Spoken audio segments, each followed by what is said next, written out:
broadcast over to the Minister. Thank you. Distinguished colleagues, good morning. We're glad to welcome you at this traditional press conference, which we are holding to take stock of each preceding year, especially given the fact that 2025 was so packed with events. I think it's going to be interesting to talk about that. But even the first 20 years of the first 20 days of 2026, well, that beats the year 2025, and I think we'll have a chance to talk in detail about these first 20 days. But first and foremost, Happy New Year and Merry Christmas. And from the bottom of my heart, I would like to wish you good luck and success in your professional capacity and in your personal life. I'll try to be as succinct as possible in my opening remarks. Just recently, at the big press conference on December the 19th, President Vladimir Putin of Russia spoke in great detail on the foreign policy. Certainly, he also spoke about internal politics, and 5 days ago, on January the 15th, at the Kremlin, he spoke on international affairs as well during a big event. I have already spoken about how turbulent the beginning of this year has been. We have borne witness to unprecedented events, to a gross armed incursion of the US in Venezuela with dozens of injured and dead, with the capture and extraction from the country of the legitimate President Nicolas Maduro, together with his spouse. Accompanied by that, we see threats against Cuba, as well as other countries of the Caribbean, as well as of Latin America, and we're certainly deeply concerned by the overt attempts of external forces to destabilize the internal political situation in Iran. Kaja Kallas, a personality of modern days, has recently declared that she supports protests, and the international community, probably in the form of the EU, is seeking an overthrow of the regime. I'm not even talking about the aspirations of Western countries to continue using the Kiev regime with a view to dealing a strategic defeat against Russia. Well, this rhetoric has already gone down somewhat, but it still probably remains in the heads of European leaders.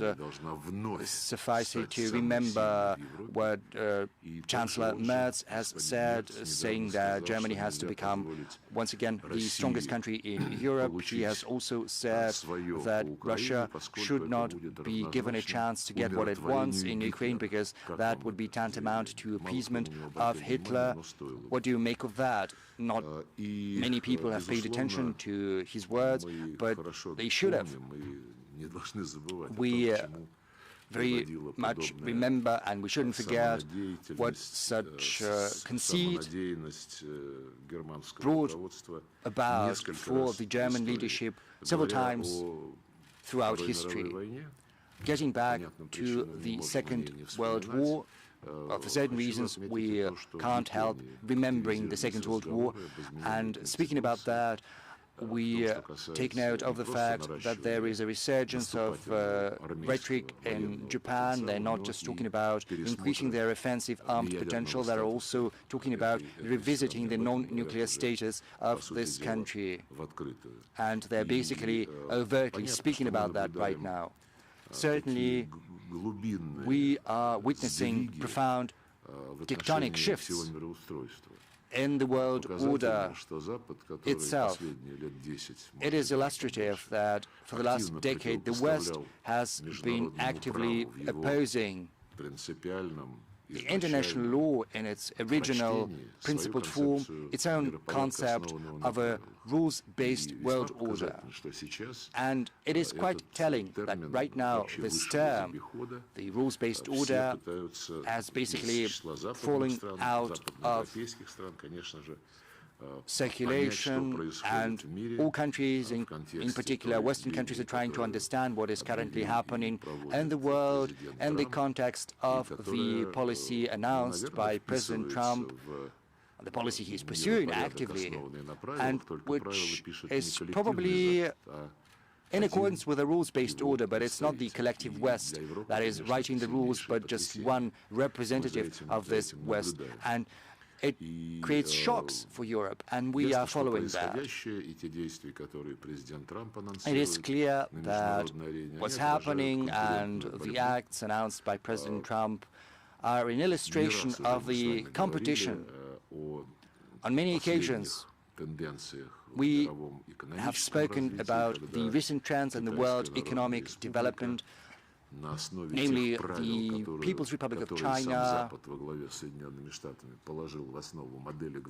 resorting to the very rules that were devised by the West for the globalization model, has managed to overplay its rivals in trade, in economics, and infrastructure projects. The financial, the economic indicators of China's development are testimony to that. We are also seeing that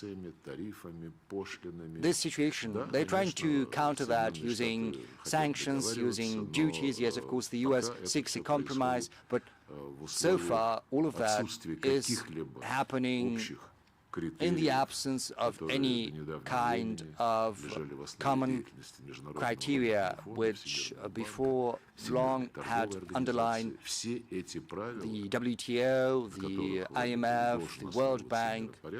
Well, it would seem that the world order, the West is happy with, should be based on these rules, but these rules have been basically struck out right now. It's the law of the strongest, and we are all witnessing that. We'll speak in greater detail about what's going on in the world, and I think we'll have an interactive dialogue on that. But of course, not just countries of the global south, the global east are suffering the consequences of these developments. Please do not wave the hand because it's very distracting. But yeah, even within the Western society itself, there are crisis trends piling up. Greenland is an evident example of that. Everyone is talking about that. And around Greenland, there is an ongoing discussion. And one could have hardly imagined anything like that some time ago. Right now, there are talks about the prospects of keeping NATO as a single Western political and military bloc. Speaking about Greenland, we believe that if the Western countries want to deal this way with Greenland, but as for us, in all our dealings with the global majority, with the global south, with everyone who is interested in talking to Russia, in talking about mutually beneficial projects, we'll speak with these countries based on such principles as equality. We would like to use ubiquitously the general norms of international law, but the most important principles include equality, mutual respect, as well as a surge quest for a balance of interests. These are indefeasible principles that are applied to international affairs, whatever you call that, international law, or if you dub it any other name. These principles of equality cannot simply be unmade. Well, of course, those who've got more resources will have greater influence on the outcome, but that said, we still need to search for an outcome which will represent a balance of interests. Russia is going to consistently defend its interests without encroaching upon anyone else's legitimate rights. but meanwhile preventing anyone else from encroaching on ours. We've got our strategy for foreign policy that has been endorsed in March 2023 by President Putin, and this strategy states the need to protect our rights, creating a favorable external environment for Russia's internal development, and of course there's another thing of the utmost importance, namely our further actions with a view to strengthening our national sovereignty.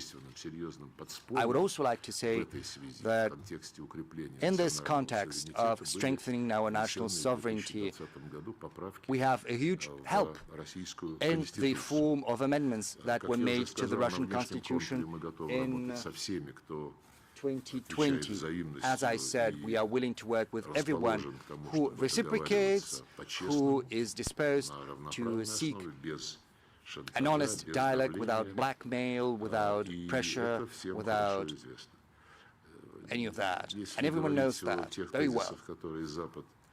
Now, speaking about the rhetoric used by the West against Russia last year,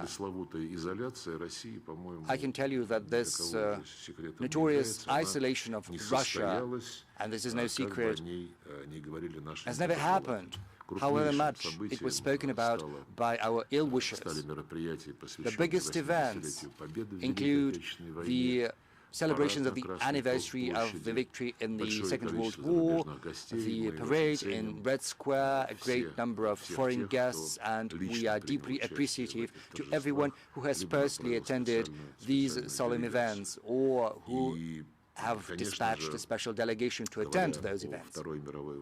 And speaking about the Second World War and its outcomes, I would be remiss if I did not mention the similar event that took place in Beijing on September the 3rd to celebrate the defeat of the militarist Japan and the end of the Second World War. These two events have been a brilliant illustration of the fact that the overwhelming majority of countries are not willing to forget either the history or the lessons of the Second World War. And this is a very important conclusion that we can draw from the outcomes of last year.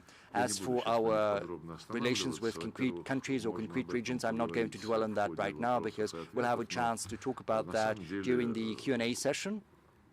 But honestly, concrete, detailed information on our relations with the regions and countries, that is something you can find in our annual report, which cites the statistics, which cites all the facts. So if you're interested in concrete countries, I hope you haven't had a chance to get acquainted with that document. But speaking about previous year and its outcomes, I would like to mention something that has an increasing importance in 2026. First and foremost, I refer to our policy of building a belt of good neighborliness and cooperation in post-Soviet countries, and the Shanghai Cooperation Organization, and the Eurasian Economic Union. And we will keep promoting these flagship initiatives that were put forth by President Putin. First and foremost, I refer to the establishment of a greater Eurasian partnership, and based on this material foundation, we'll try to build a continental architecture of equal and indivisible security. Incidentally, together with our Belarusian friends, we are promoting an initiative aimed at elaborating a Eurasian Charter of Multipolarity for the 21st century. This charter has been announced as open for participation to all countries of the Eurasian continent without exception. I spoke about our relations with China. These relations are unprecedented in terms of their depth, of their level, in terms of how much our positions coincide on the developments in Eurasia as well as across the world arena. I would also like to note the special and privileged nature of our partnership with India. India is another country that President Putin has paid a visit to in December last year. And our efforts to strengthen security in Eurasia have been translated into a treaty on comprehensive cooperation with North Korea, with the Democratic People's Republic of Korea, that has provided referral help in liberating Kursk region from Ukrainian militants. I've spoken about the Shanghai Cooperation Organization as well as BRICS. All BRICS countries are our good partners, and with each and one of them, we have strengthened our relations throughout the past year. We have strengthened the foundation for further development of our cooperation in all spheres. Right now, we're preparing a third meeting at the highest level between Russia and Africa. An important event in the run-up to the preparation to that event was the second ministerial conference between foreign ministers of Russia and the African Union countries. It was held last month in Cairo. Speaking about multilateral diplomacy, naturally we would like to highlight the task to strengthen BRICS and mounting interest towards that association. We'll be helping in any way possible the Brazilian chairmanship. Well, that was happening last year. Our Brazilian friends suggested many new initiatives and followed up on many projects that we have launched back at the Kazan summit, BRICS summit in 2024. Following our initiative, which was supported by the group of friends of countries in the support of the UN Charter, we've adopted two principled decisions about creating a special day fight against neocolonials. It would be celebrated on the 14th of December every year, as well as declaring an international day to counter unilateral sanctions. This day will be celebrated annually on the 4th of December. Upon our initiative, in the fall of last year, in Hanoi, a UN convention was signed. It was a UN convention to counter cybercrime. This was the first document in that sphere aimed at ensuring international information security. We hope that the same specific results will be reached during the unfolding discussions about how to regulate the artificial intelligence.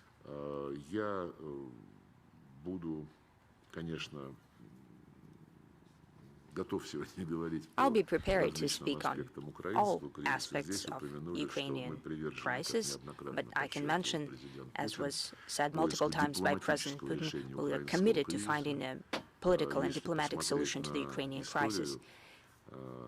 If we take a look at the history and background of that crisis, starting with 2014, especially starting with 2022, there was never a lack of goodwill on the part of the Russian Federation in terms of reaching political settlement. However, each and every time, our Western neighbors, primarily European, did everything to torpedo those agreements. They're behaving the same way right now in regard to the initiative promoted by the Donald Trump administration, trying to convince the U.S. administration not to find an agreement with the Russian Federation. If you read up on the statements by the European politicians, leaders, and Kaja Kallas and Ursula von der Leyen, Macron, Starman, Rutte, everyone, they're seriously preparing for the war with the Russian Federation. They're not hiding that fact. Our position on the Ukraine, to put it in a nutshell, is that there is a need to eliminate the primary causes of that crisis, the primary root causes that the West has been creating for many years in order to turn Ukraine into a security threat against our country, trying to create a stronghold against Russia right at our border. And they were encouraging purely Nazi regime, which came to power as a result of coup d'etat in 2014. A regime that has made its policy to eliminate by law and by everything, the elimination of everything Russian, media, education, and canonical Ukrainian Orthodox Church. We have an interest in facilitating decrease of tension in all spheres that I've mentioned before, be that Venezuela, and I'd like to especially highlight the Iranian situation that needs to be settled by respecting Tehran's right for peaceful use of nuclear energy. We're also convinced that in order to find a long-term resolution for the situation in the Middle East, we need to finally create the Palestinian state, executing the UN resolution, and we think that this is still very relevant, also in the light of the well-known initiative of President Trump on the creation of the Board of Peace. I think I'll finish my introductory remarks at this, and I'm prepared to take questions. Yes, please, RIA Novosti. Thank you very much. Good morning, Ms. Minister. I'm here. I'm right over here. Cristina Rodriguez, RIA Novosti. I'd like to ask a question that has to do with something that you've already mentioned. The events of the past week in the world are showing us that the very notion of the international law is being destroyed. Hence the question, does the international law work? Can we follow it? Or the principle each for himself is in place? How is the initiative on Eurasian security by President Putin is being implemented? And yet another question. The Russian representatives are talking about the need to resuscitate the OSCE. Is this relevant, considering that the Eurasian security notion? And so a lot of questions here. As for the world order and the international law and everything that has to do with that,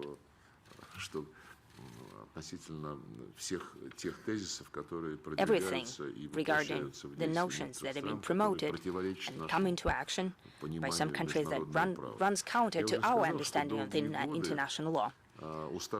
I have said that for many years the UN Charter remained a universal recognized criteria for actions in all spheres for all countries. When the Charter was violated, everyone was prepared to discuss the violation or the accusation of a violation within the United Nations Security Council. We've seen heated debates there, but no one doubted that this is the central place for the discussion on peace and international security. After the collapse of the Soviet Union, there was a time when the classic use of the international law as the foundation for multilateral relations was substituted by something that is commonly known as unipolar world, when the United States were leading the Western bloc, including NATO, essentially decided that the end of history has come, as was declared by Francis Fukuyama in his famous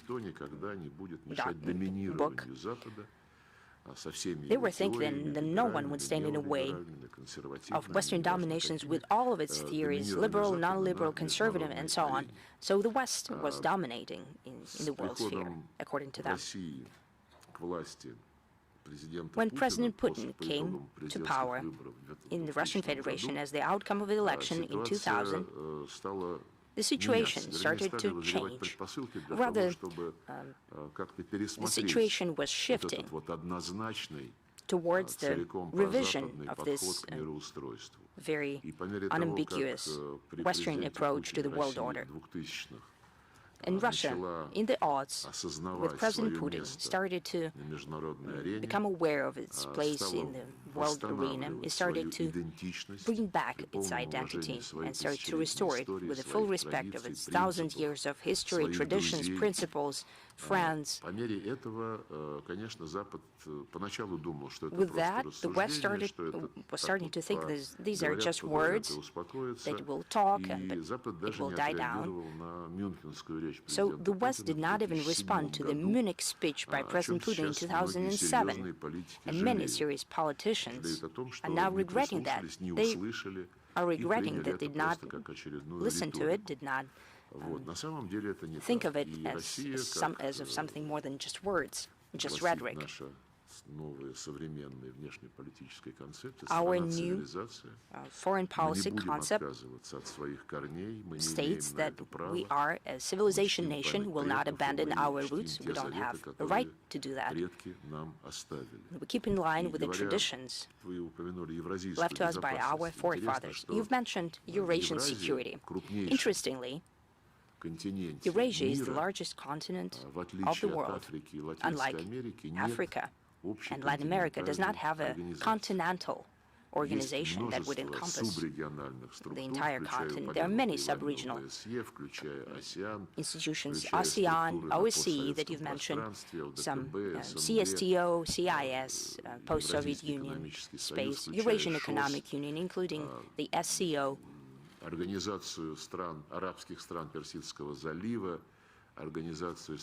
Gulf Cooperation Council, and many others. But there is no one encompassing organization. However, Eurasia, as I have already said, is not just the largest continent, it's also a continent which is home to a number of great civilizations, including the civilization represented today by Russia. There is also the Chinese civilization, Iranian, Arabian civilization, Indian civilization. Possibly that's one of the reasons why it is so difficult to bring all of these trends under one common roof. However, we are convinced that there is no need to set examples and to create a formal bureaucratic structure. It would be quite enough as a first step to start an all-continental dialogue so that the countries living in one tremendous space on the face of the earth could reap geopolitical and economic benefits from this situational closeness, proximity.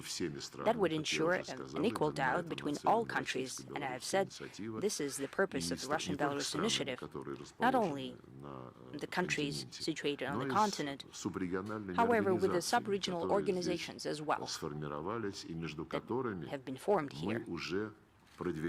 We are already promoting closer cooperation between them in terms of political context and in terms of harmonization of some projects, primarily in economic, trade, and infrastructural sphere, and well, payment as well.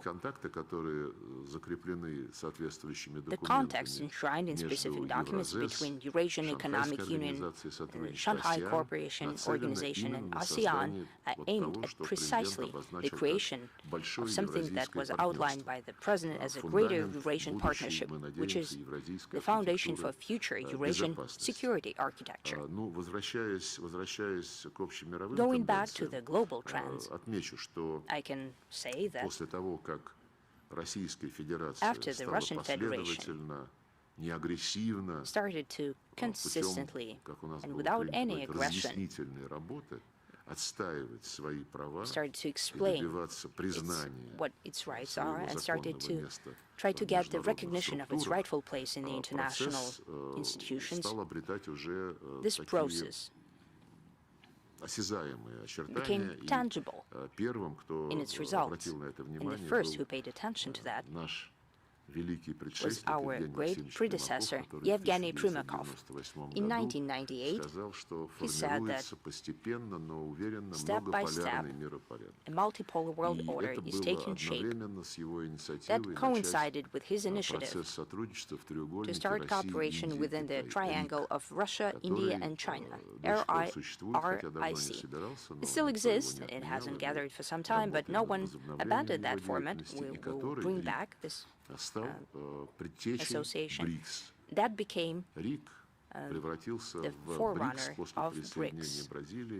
It turned into BRICS after Brazil and South Africa joined that association, and now everyone knows this association very well. It has more than doubled the number of its participants and has a number of dialogue partners as well. When multipolarity as the main trait started to become mainstream, well, you probably remember that point in time, many political scientists and journalists were saying that nothing good will come of it because that would be equal to the reign of chaos in international affairs. Allegedly, when the bipolar world existed, it was the United States and the Soviet Union. It was very clear. Periphery conflicts were happening somewhere, yes. However, the core of bipolar world was not touched by these conflicts. The unipolar world was also very clear to everyone after the collapse of the Soviet Union. Everyone should just keep quiet and listen to the one. For some time, the new bipolar order was sort of a notion, Chimerica, China and America. Indeed, these are the largest economies, two largest economies right now. However, what will happen in the future in terms of strengthening of positions of each country in the future, well, we'll see. We're advocating for a well-structured process, and we would like it to be based on negotiations and finding a balance of interests. Is it justified that the multipolar world was professed to be a chaos? If we look at the current picture, possibly we could find many advocates of this evaluation. However, it's an evolving process. It's in flux. And I think that these heterogeneous actions by the United States primarily, and the issues that are happening between the United States and Europe right now, the issues that exist between the US and a great number of countries in the world due to tariffs, duties and sanctions and other actions that reflect the exacerbated competition, unscrupulous competition on the global markets.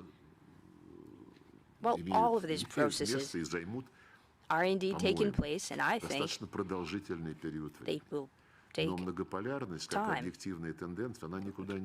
quite some time. However, the multipolar trend will not disappear. It cannot be put back into the framework of bipolar or unipolar world. There are many points of growth. I mentioned China, India, Brazil, Africa is going through a second renaissance. Now they're seeing that the economic independence did not come together with the political independence, and that Africa is being still exploited by neo-colonial methods, and former capitals that gave political independence to the countries are still living at their expense. Now, this awareness is coming to the African continent, and we feel that daily from our multiple contacts with the African countries. The centers of growth reflect the objective historical process of economic development, of infrastructural development, the use of natural resources, and many other. At some point, we'll still have to agree how these new large, be that national or regional players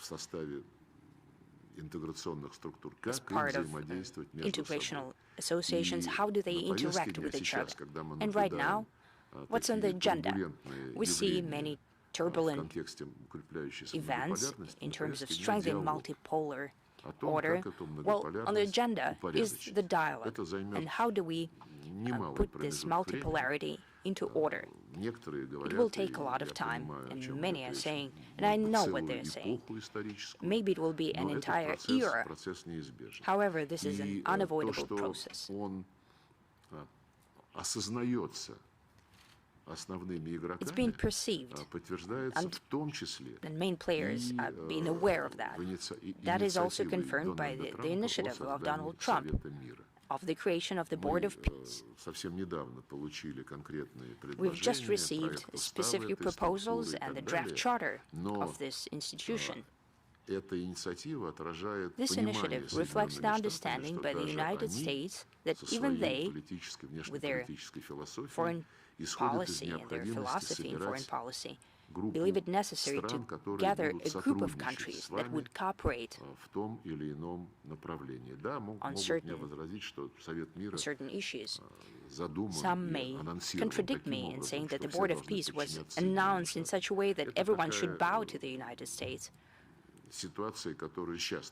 Well, that's a situation that right now Washington would like to see, I guess, but I'd like to assure you that the Donald Trump administration, disregarding all of the actions that are being widely discussed in the world, they are pragmaticists. And it will realize the need not just to bring together a great number of countries under its umbrella, but also to take into account their legitimate interests in full. Let me highlight such a position, the readiness and the need to take into account the interests of partners is fully reflected in the approaches of Donald Trump administration when it comes to the Ukrainian settlement. That is the only Western country that is ready to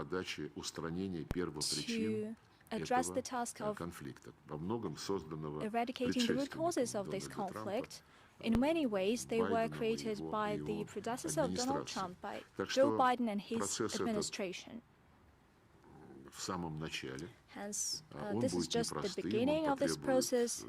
It will be challenging. It would require mobilizing all the resources of all the growth hubs that I was talking about. But if there is the goodwill, and we see signs that such a goodwill will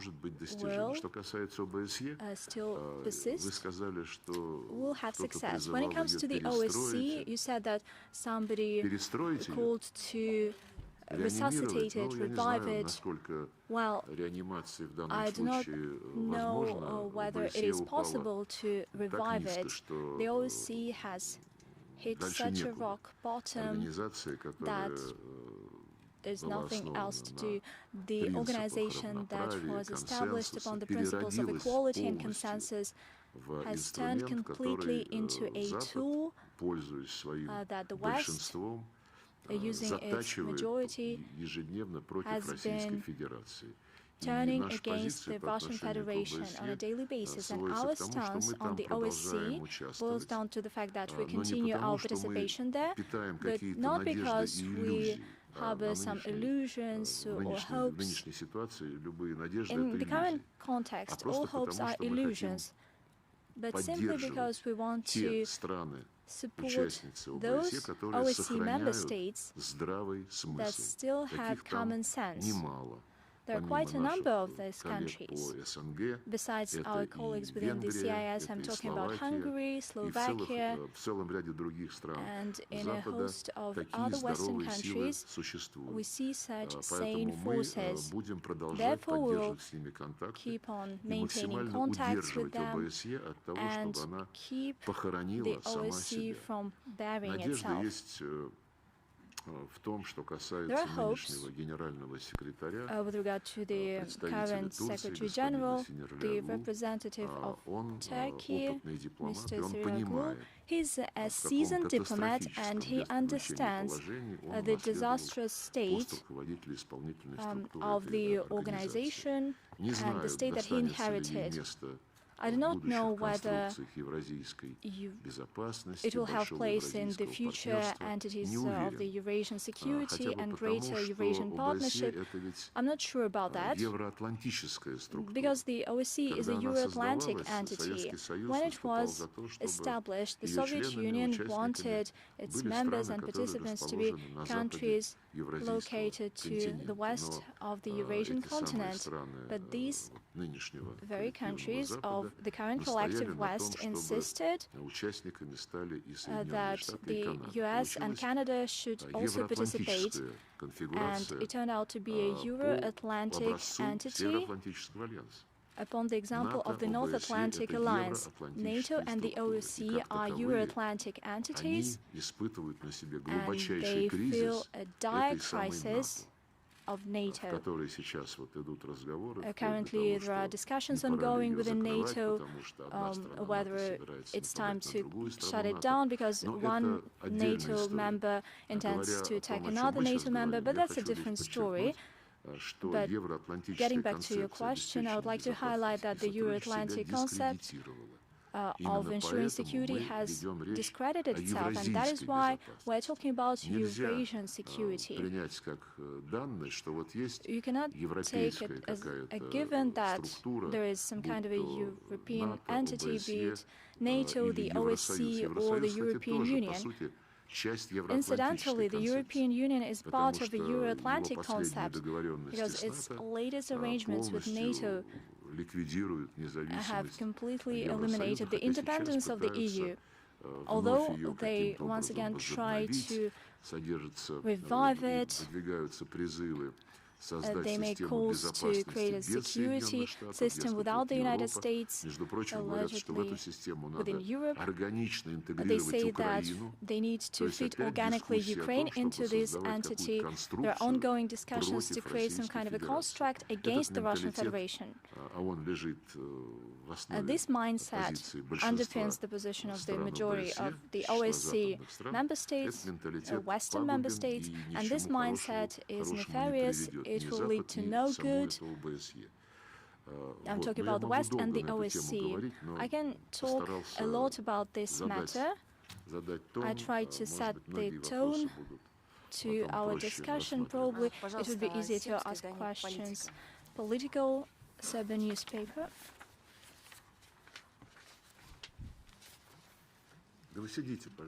Please take a seat. Thank you for this chance to ask a question. Željko Šajn, political newspaper from Serbia. Mr. Minister, yesterday, could you please speak up? The Hungarian company MOL and Gazprom, Russian company, signed an agreement, signed a contract, and the Serbian company NIS will be owned by MOL. If we take a look at this geopolitical issue, you are an experienced minister. You've been here for 20 years. Well, just about that. Could you please tell me what is the geopolitical issue with that? Does this mean that Russia will not be in the Balkans because Hungary is part of NATO and the EU, and on the other hand, the US needs to give a green light to this selling? And let us take a look at the new security architecture. Will be there a balance between Russia and the US in the Balkans? Thank you. Thanks a lot. When it comes to the oil industry of Serbia,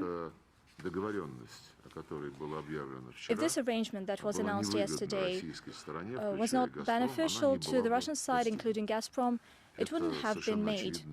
It is crystal clear for everyone. And the arrangement in the situation that is ongoing in Serbia is mutually beneficial. And by the way, it was stated by President Vučić when he came to Davos and when he was asked about that. Broadly speaking, you ask whether there might be some kind of forms of cooperation between Russia and the US in the Balkans. We're open for cooperation with everyone. And in this regard, let me remind you that the EU, that Serbia seeks to be part of for many years, namely Federica Mogherini, when she was a top EU diplomat. The EU claimed, with regard to the Balkans, when the EU deals with something, nobody has anything to do with that in this region. They were implying that Russia was not ready to help its Balkan colleagues to help resolve some issues. So, in a broader context, talking about Serbia and its interests, I wouldn't just talk about the ways Russia and the US could cooperate in the Balkans, but also the attitude of Serbia for the EU. It was repeatedly stated that the Serbian future is within the EU, but the EU has repeatedly stated, well, we'll see. First, you need to recognize Kosovo's independence. You need to humiliate yourselves first. And second of all, join all foreign policy actions of the EU, including sanctions against the Russian Federation. Is it a decent thing to do? For Brussels, Brussels keeps on living, following this mindset and philosophy that it outlined prior to the Ukrainian crisis. Before the first Maidan in 2004, Brussels stated the Ukrainian people must make a choice. He's either with Russia or with the EU. And this front of all mindset is a guarantee that the EU will end up badly. I do hope that our Serbian friends completely realize where they are being dragged into and what price they need to pay, and how they intend to increase their clout in the Balkans. We have more opportunities with the US in the Balkans to contact more in terms of Bosnia and Herzegovina and other countries of the region. We do have such contacts. So far, they haven't led to any positive or specific results. However, we are open for such contacts, and by the looks of it, the American colleagues are ready to develop them as well. Ukraine.ru. Over to you. Use the mic, please. Mr. Minister, Madam Zakharova, hello. Anna Cherkas, Ukraine.ru. Thank you for this opportunity. I have two questions. The first one, what is the format that the Russian Foreign Ministry intends to use to build further contacts with the US, including to bring relations back to normal? And the second question, Moscow claimed that US President Donald Trump decided to liberate two Russian citizens that were part of the Marinero crew. Were they released? Were they set free? Have they come back home? Where are they now? And overall, Minister, in your view, the seizing of a Russian-flagged tanker by the US troops, had it a negative impact on future prospects between Russia and the US? Thank you for your question. The first part of the question was about the interaction between Russia and the US. Yes, the format that the Russian Foreign Ministry intends to use to cooperate with the US is not just we're planning to interact, we're already interacting. Unlike Biden administration, the Trump administration immediately expressed their interest in overcoming this abnormal situation when the embassies of our countries in Washington and in Moscow, respectively, could not function and operate normally. From the very beginning of last year, we have established contacts and we have shaped a dialogue mechanism on the work of the embassies.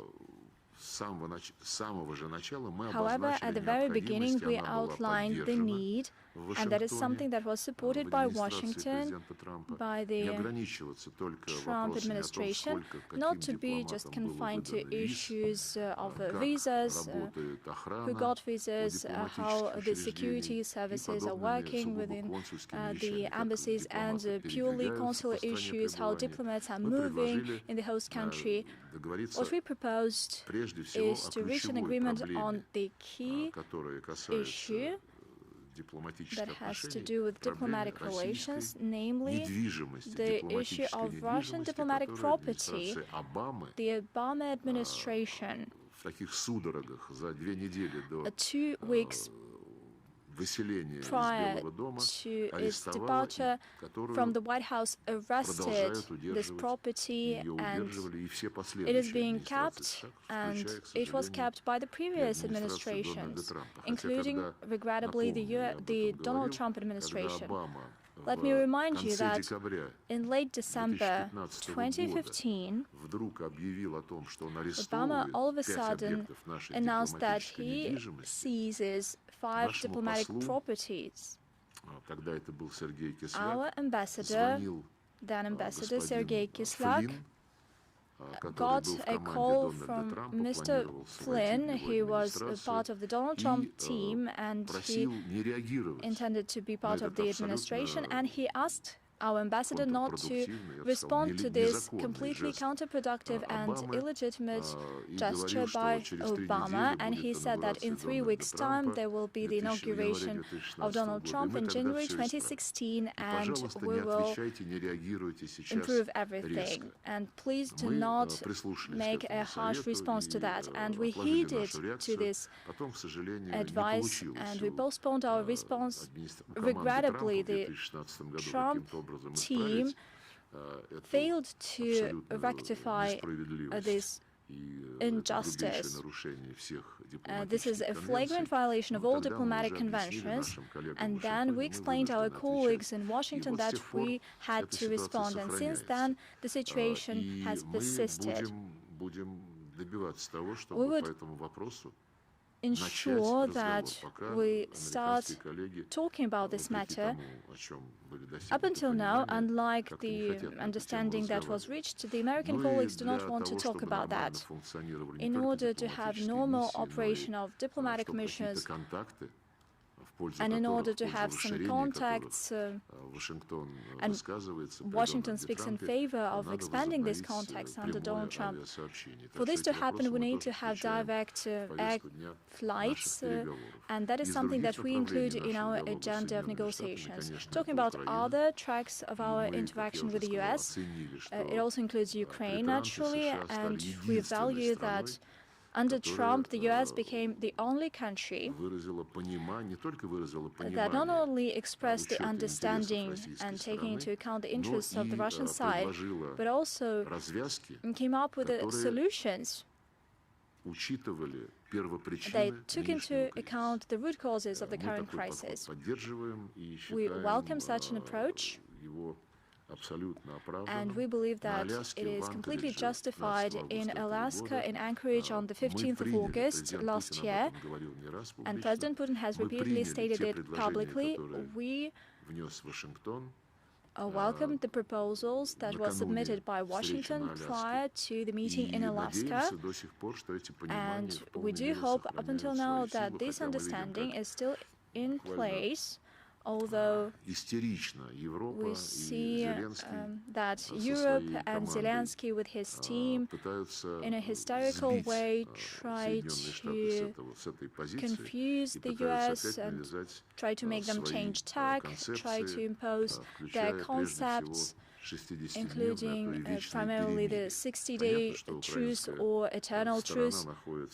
It is clear that the Ukrainian side is in a very bad situation on the battlefront line, and not only that, politicians in the corruption scandals have mired other processes,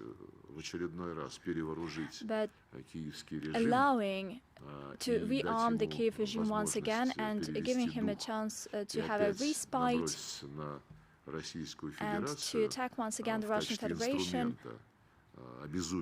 as a tool of frenzy Western Europeans. Well, we cannot allow ourselves to have this luxury.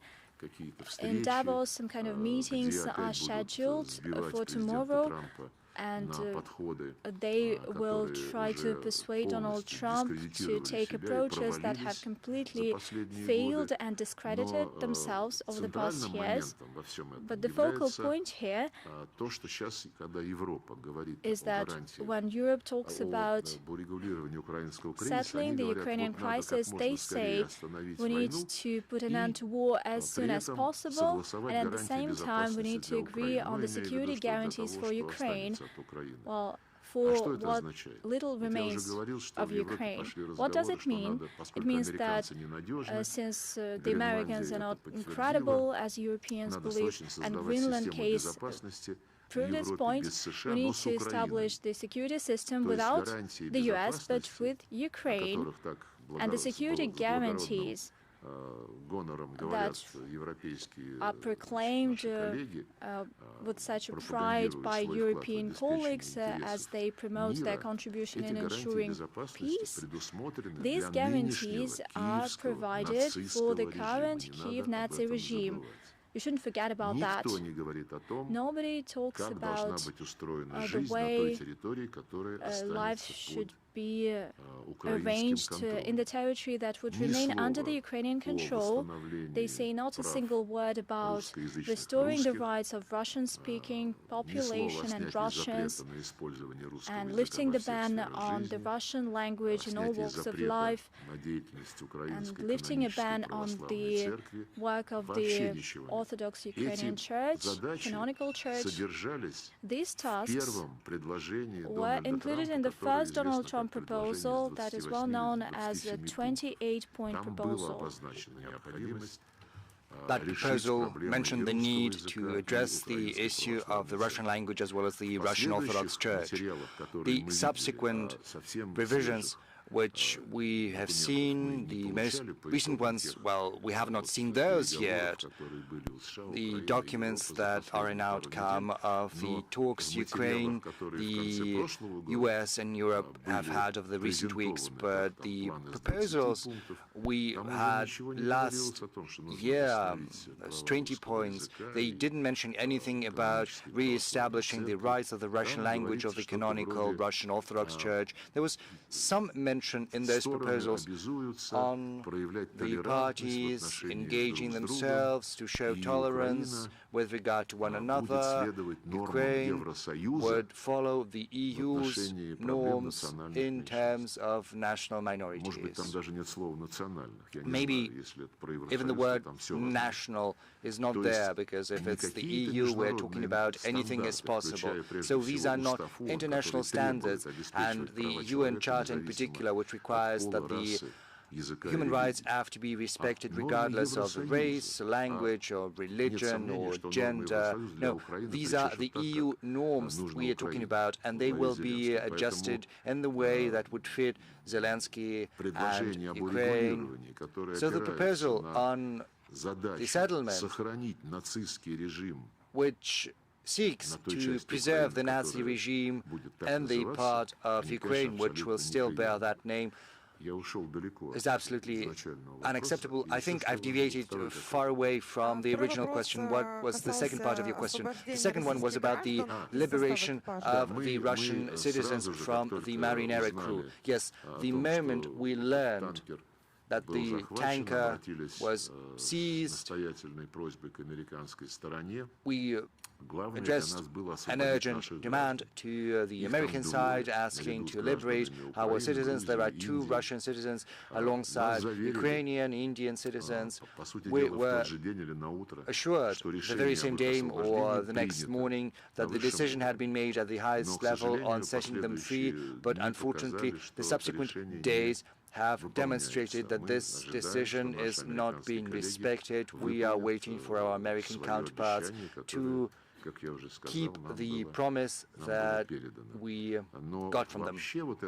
But generally speaking, all this business with capturing tankers in contravention of the international law at high seas and a suspicion that does not fit the criteria for arresting or seizing vessels stipulated by the UNCLOS is a source of concern.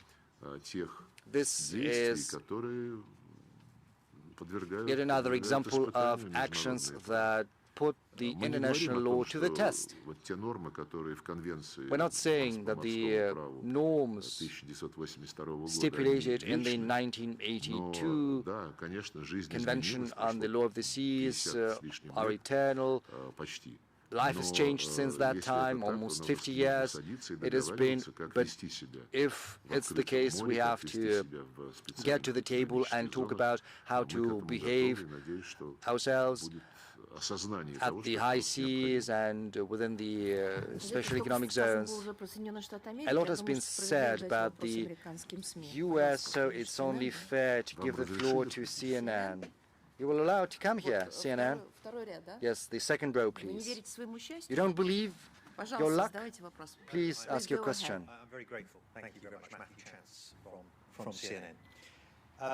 You've, Mr. Lavrov, repeatedly praised President Trump for understanding Russia's interests on the issue of Ukraine, for instance, but you've also criticised recent US moves against Russian allies in Venezuela, in Iran, threats against Cuba, things like that.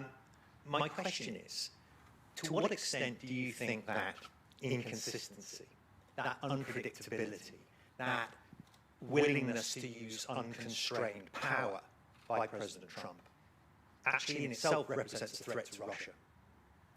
Well,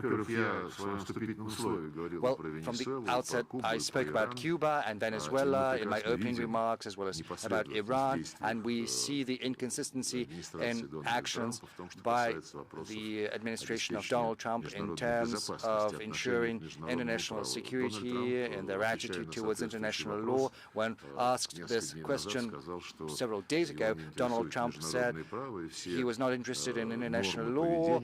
All the norms in the international arena were set by his own morality, as he said. This is a very interesting statement. We have never counted or expected that with any country or our neighbors we would have absolutely coinciding positions. These positions cannot coincide absolutely, nor can it be the case between the two biggest nuclear powers, the US and Russia. I think it's a very good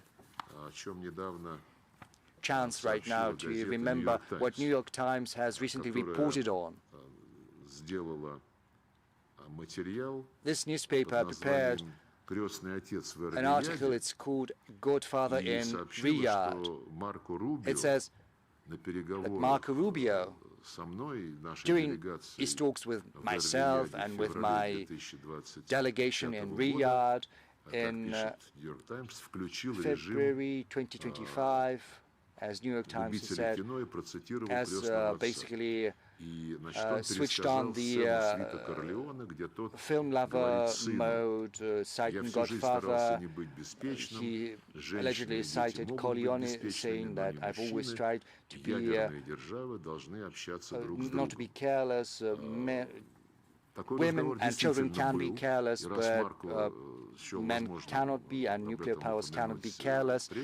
This conversation did happen, and if Marco Rubio thought it possible to share that with the press, I think I can do the same, and I can share some more details. At the very beginning of our meeting in Riyadh, Marco said, I'm not going to quote directly, I do not remember, but the essence is there, the gist is there, I remember that very well. He said, foreign policy of the US under President Trump is set by national interests as well as common sense. This means that the US recognizes that its leading partners also have their own national interests. Well, he didn't say all countries of the world, but he said leading partners, the other great powers, all have their national interests. And then he continued, the national interests of such countries as the US and Russia will not always coincide. In most cases, they won't coincide at all. But should they coincide, whenever that happens, it would be a gross mistake not to take advantage of those coinciding positions to come to an agreement and implement mutually beneficial projects in economy and investment and finance and so on and so forth. And then he added, when the national interests of such countries as Russia and the US do not coincide, it would be a crime to let that lack of coinciding positions to degenerate into a confrontation, especially a hot confrontation. And in my response to him, I said that I fully share that philosophy, that logic, and I said that I do hope that I'm happy that the US understands that such a position articulated by Marco Rubio is well-founded. Eurasia has also been mentioned, so let's give the floor to Eurasia Journal. They are with us as well. Good afternoon, Eurasia Journal. Minister Lavrov, I ask the question every year. What's the view of the European community towards the development of the Eurasian Economic Union? And secondly, the Eurasian Economic Union has this union state as its part, the union state of Russia and Belarus. That's good. But are there any plans to develop closer ties, closer relations with the countries of Central Asia? Given that Central Asia was a very good backbone during the Soviet times, yes, it was the heart of the world. If I grasped the question correctly, you asked about the EU's attitude towards the Eurasian economic integration. Well, I do not know directly about the attitude because the EU has never commented on these processes. It has only sought to undermine those processes under the slogan of its right to develop its relations with any partner they choose. It started long before the Eurasian Economic Union was established. Basically, ignoring the Organization for Black Sea Cooperation, the EU adopted its own strategy for cooperation, and the Black Sea back then we still had contacts, and we asked them, don't you think it's odd that, you've got an organization which geographically represents the countries of the Black Sea? You do not have the quorum for those who are represented in the Black Sea and you are proposing your own concept, but they were not bothered about that in the least. So whenever they want to get something, whenever they want to do damage, and it's Russia they want to do damage to in particular, they think they have the right to interfere. And the same applies to their relations with Central Asia, incidentally.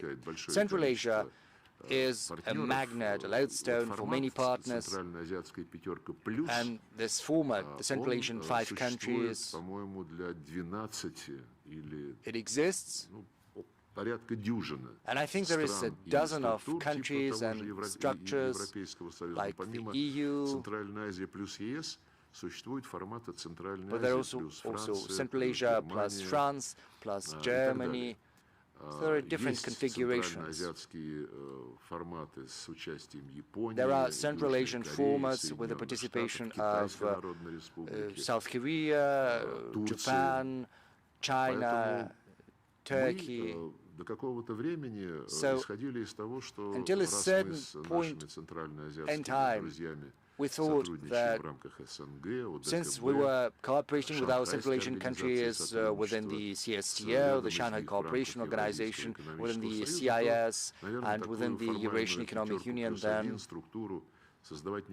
We didn't think it necessary to set up such a separate format, 5 Central Asian countries and Russia, but several years ago we thought that it was necessary, and last year we had the second summit, Central Asia, Russia. A number of documents has been adopted covering all tracks of our cooperation, so I wouldn't say that we are not paying enough attention to Central Asia.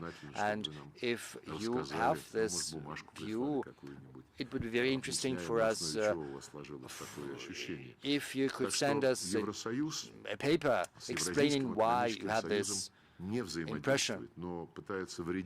Now, as for the cooperation within the European Union and the Eurasian Economic Union, this cooperation does not exist. The EU is trying to do damage, to undermine the Union. They say that anyone who wants to develop their country should contemplate joining the EU. They're trying to involve Armenia right now. But we've got an initiative with our Belarusian friends on Eurasian security as well as on a greater Eurasian partnership. And this initiative implies the participation of all countries of the continent. That means that the doors are open to Europe. You know, there's been already 3 Minsk conferences on security. It has regularly been attended by the Foreign Minister of Hungary. There were representatives of Slovakia. And when this Eurasian Security Conference takes place in Minsk, I think the number of European countries represented will be expanded. You know, we've got this tradition running, so Armenia has been mentioned. We are giving the floor to Armenia. After news. Good afternoon, Minister. I'd like to ask you about Russian-Armenian relations. There are 3 aspects I'd like to cover. First, your comment on the persecutions against the Apostolic Church. You know, within the country and in the West, they are motivated by the authorities overtly as aimed at countering the Russian influence. You know, the mayor of Gyumri, he faced criminal proceedings allegedly for trying to criticize the sovereignty because there was a proposal on the Union state. And what do you think about Prime Minister Pashinyan's attitude towards the membership in the Eurasian Economic Union and the EU?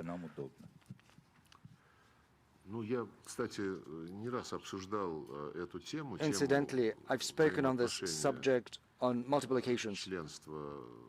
You know, I mean, this topic of this interrelationship between membership in the Eurasian Economic Union and the European Union. I spoke with my counterpart, the Foreign Minister of Armenia, and I spoke about that with Prime Minister Pashinyan. I think it was 12 months or 18 months ago when I last visited Yerevan.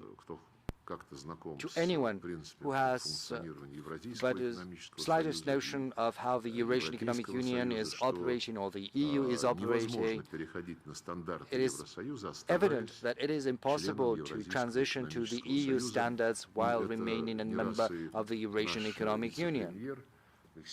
This is something that we have heard on multiple occasions from Deputy Prime Minister Overchuk. He explained that during his contacts with his counterparts from Armenia. Technically, this is impossible. And they're not just incompatible because there are different norms, different standards in trade or investment, which do not fit one another. But also because Brussels, well, the EU, Brussels, it represents, is persistently promoting the idea of transforming the legal framework of Armenia, making it compatible with the European standards. And as I said, in particular with regard to Serbia, these standards imply the need to join all EU policies such as the anti-Russian sanctions, the anti-Russian rhetoric. Just recently, in December last year, a new strategic agenda was signed for the partnership between Armenia and the EU, and it enumerates all of that. There needs to be coordination in foreign policy, in trade, in liberalizing the visa regime. But this visa liberalization regime is conditioned on the EU having a voice in terms of border protection. You know, Russian border officers are in Armenia, so the question begs itself how it's going to fit current Armenia's obligations. So this drift towards EU membership, which has been announced and which has become the subject of a special law adopted by Armenia, can hardly be compatible with remaining a member of the Eurasian Economic Union. So should Armenia make this decision, as Prime Minister has said,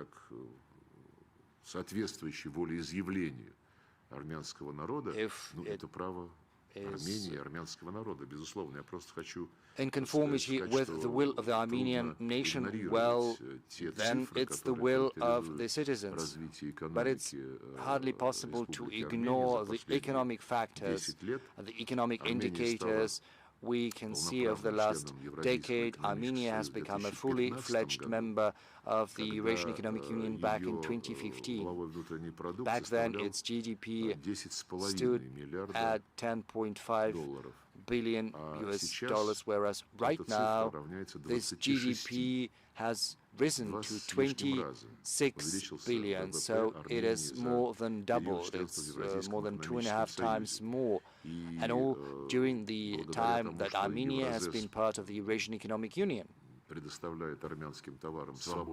fact that within the Eurasian Economic Union there is free access to the Armenian goods to other markets of the Union countries, the Armenian foreign trade volume, primarily with the Russian Federation, has reached record high and now is standing at $14 billion, which is unprecedented.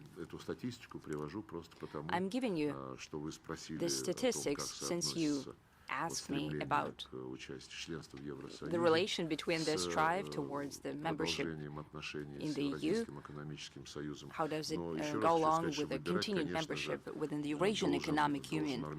I'm sure that the Armenian nation is to choose their path as well as the Armenian leadership. However, to have both memberships is impossible. As for the attitude towards the Armenian Apostolic Church, naturally, we see it with regret, the way the situation is unfolding. The Speaker of the National Assembly of Armenia, Mr. Simonyan, gave and Prime Minister Pashinyan, in his recent interview, did not deny that there are hybrid threats towards Armenia coming from the Russian Federation, hybrid threats that has to do with the situation in the Armenian Apostolic Church. We were simply confused by these statements.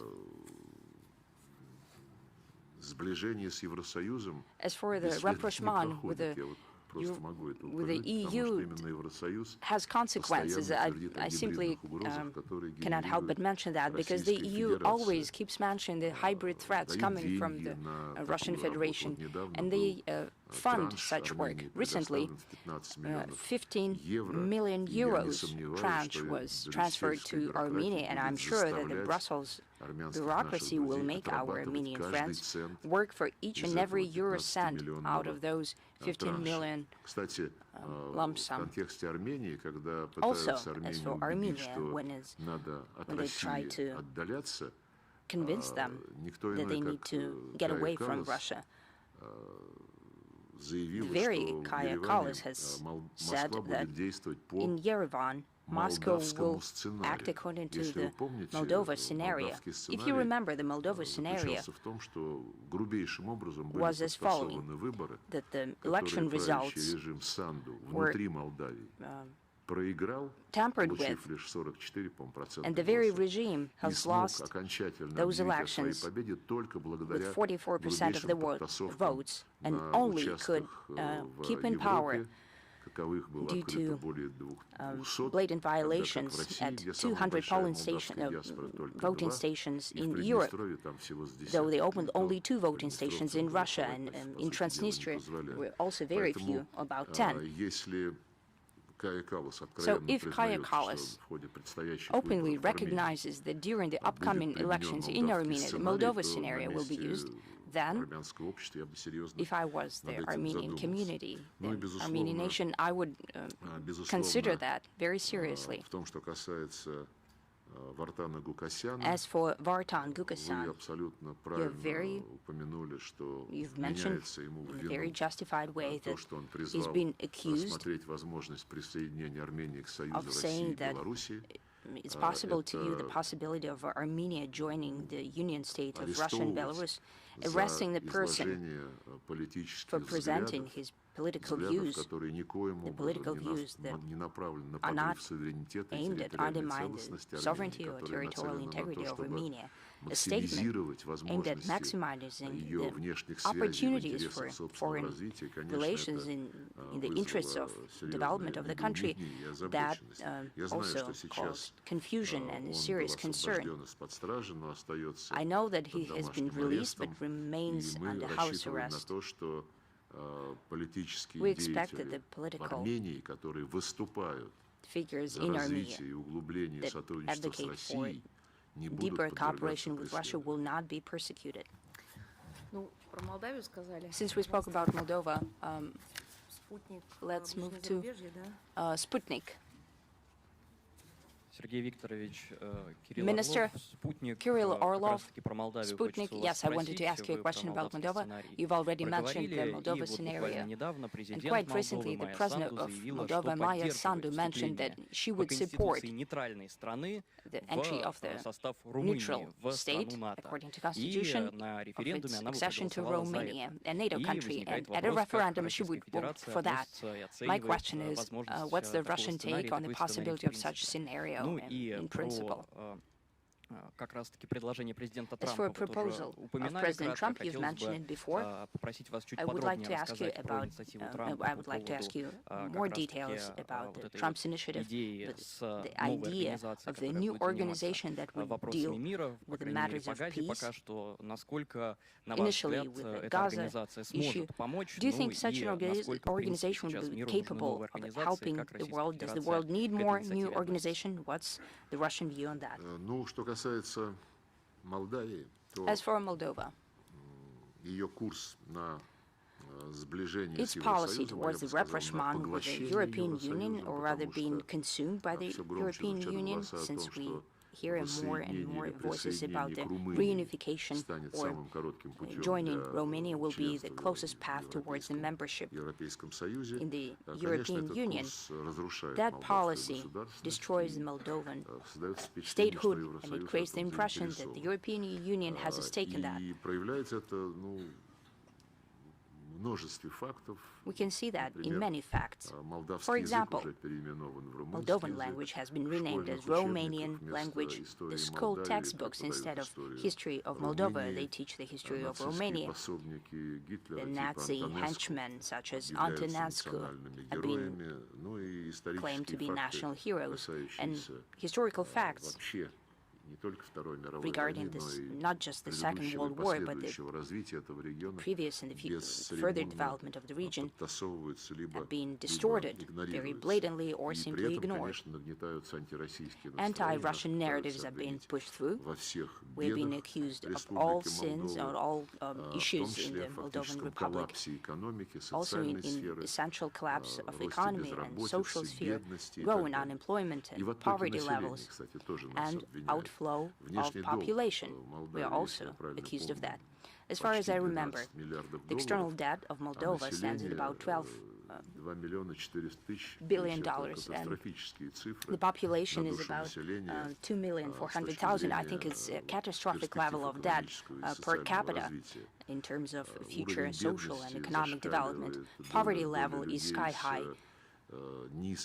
number of people with low income is about 2/3 of the population.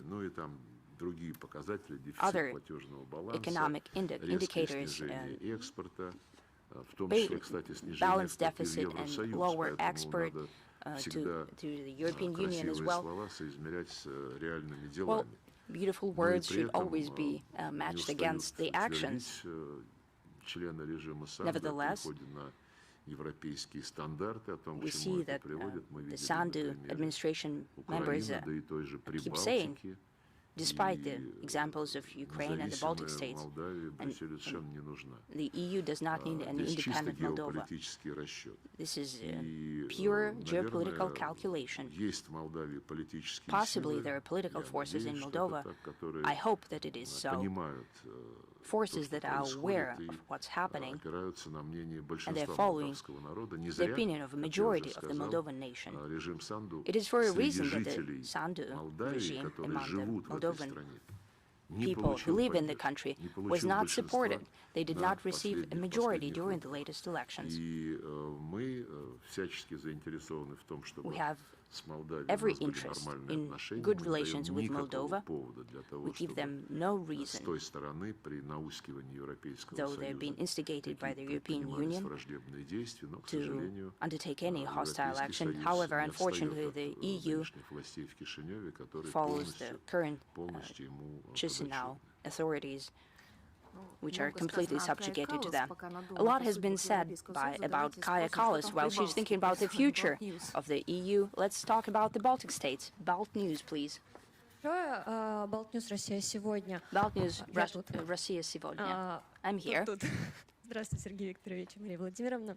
Hello, Minister. Как вы знаете, за последние годы Прибалтика буквально стала военным плацдармом Baltic states have become a military stronghold for the whole NATO.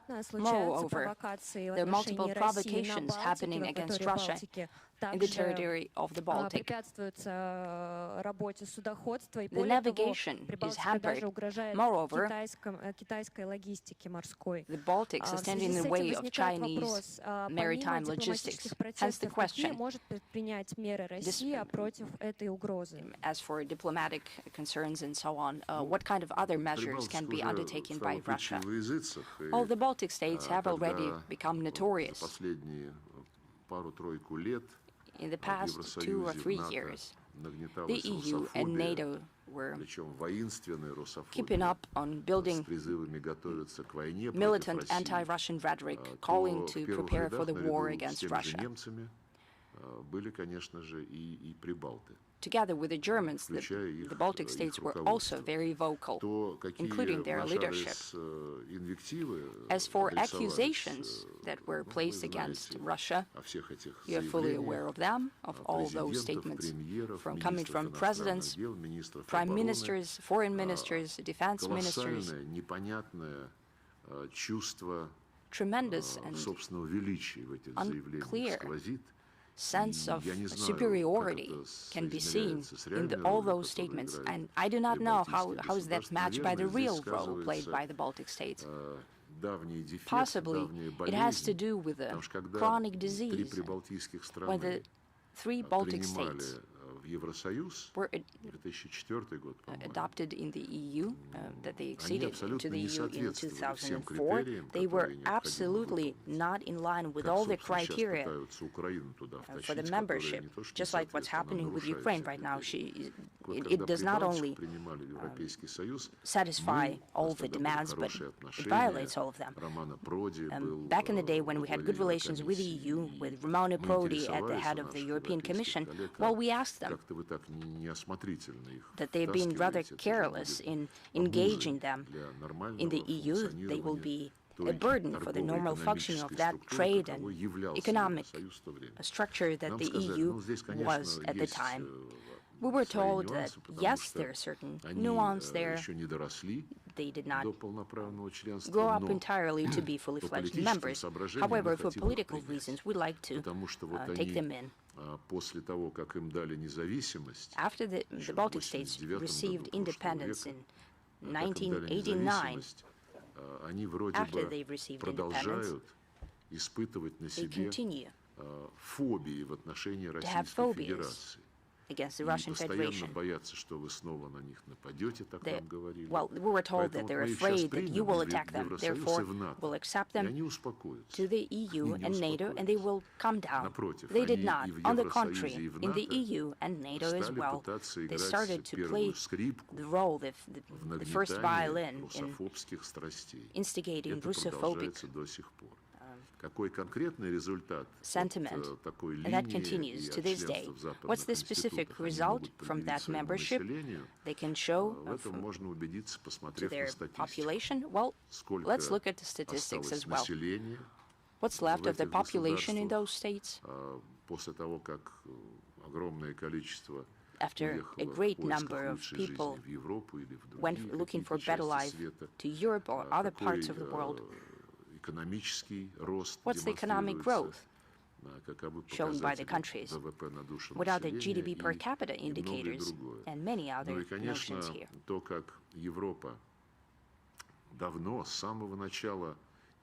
From the very beginning of the independence and further participation of the Baltic countries in NATO and the EU, Europe disregarded the blatant violations of human rights. That is a very well-known fact. The attitude towards Russian language, for example, however, they did not reach the Zelensky violation levels. And the ban of the language in all spheres of life has not been declared in the Baltic states. However, certain sectors such as education and mass media, as well as culture, are being targeted by these bans on the language. The Estonian Orthodox Church is yet another example. Among many, along with the decisions on the Ukrainian Orthodox Church, follows the Fanaro policy of the Istanbul Patriarch. I cannot call him Patriarch of Constantinople.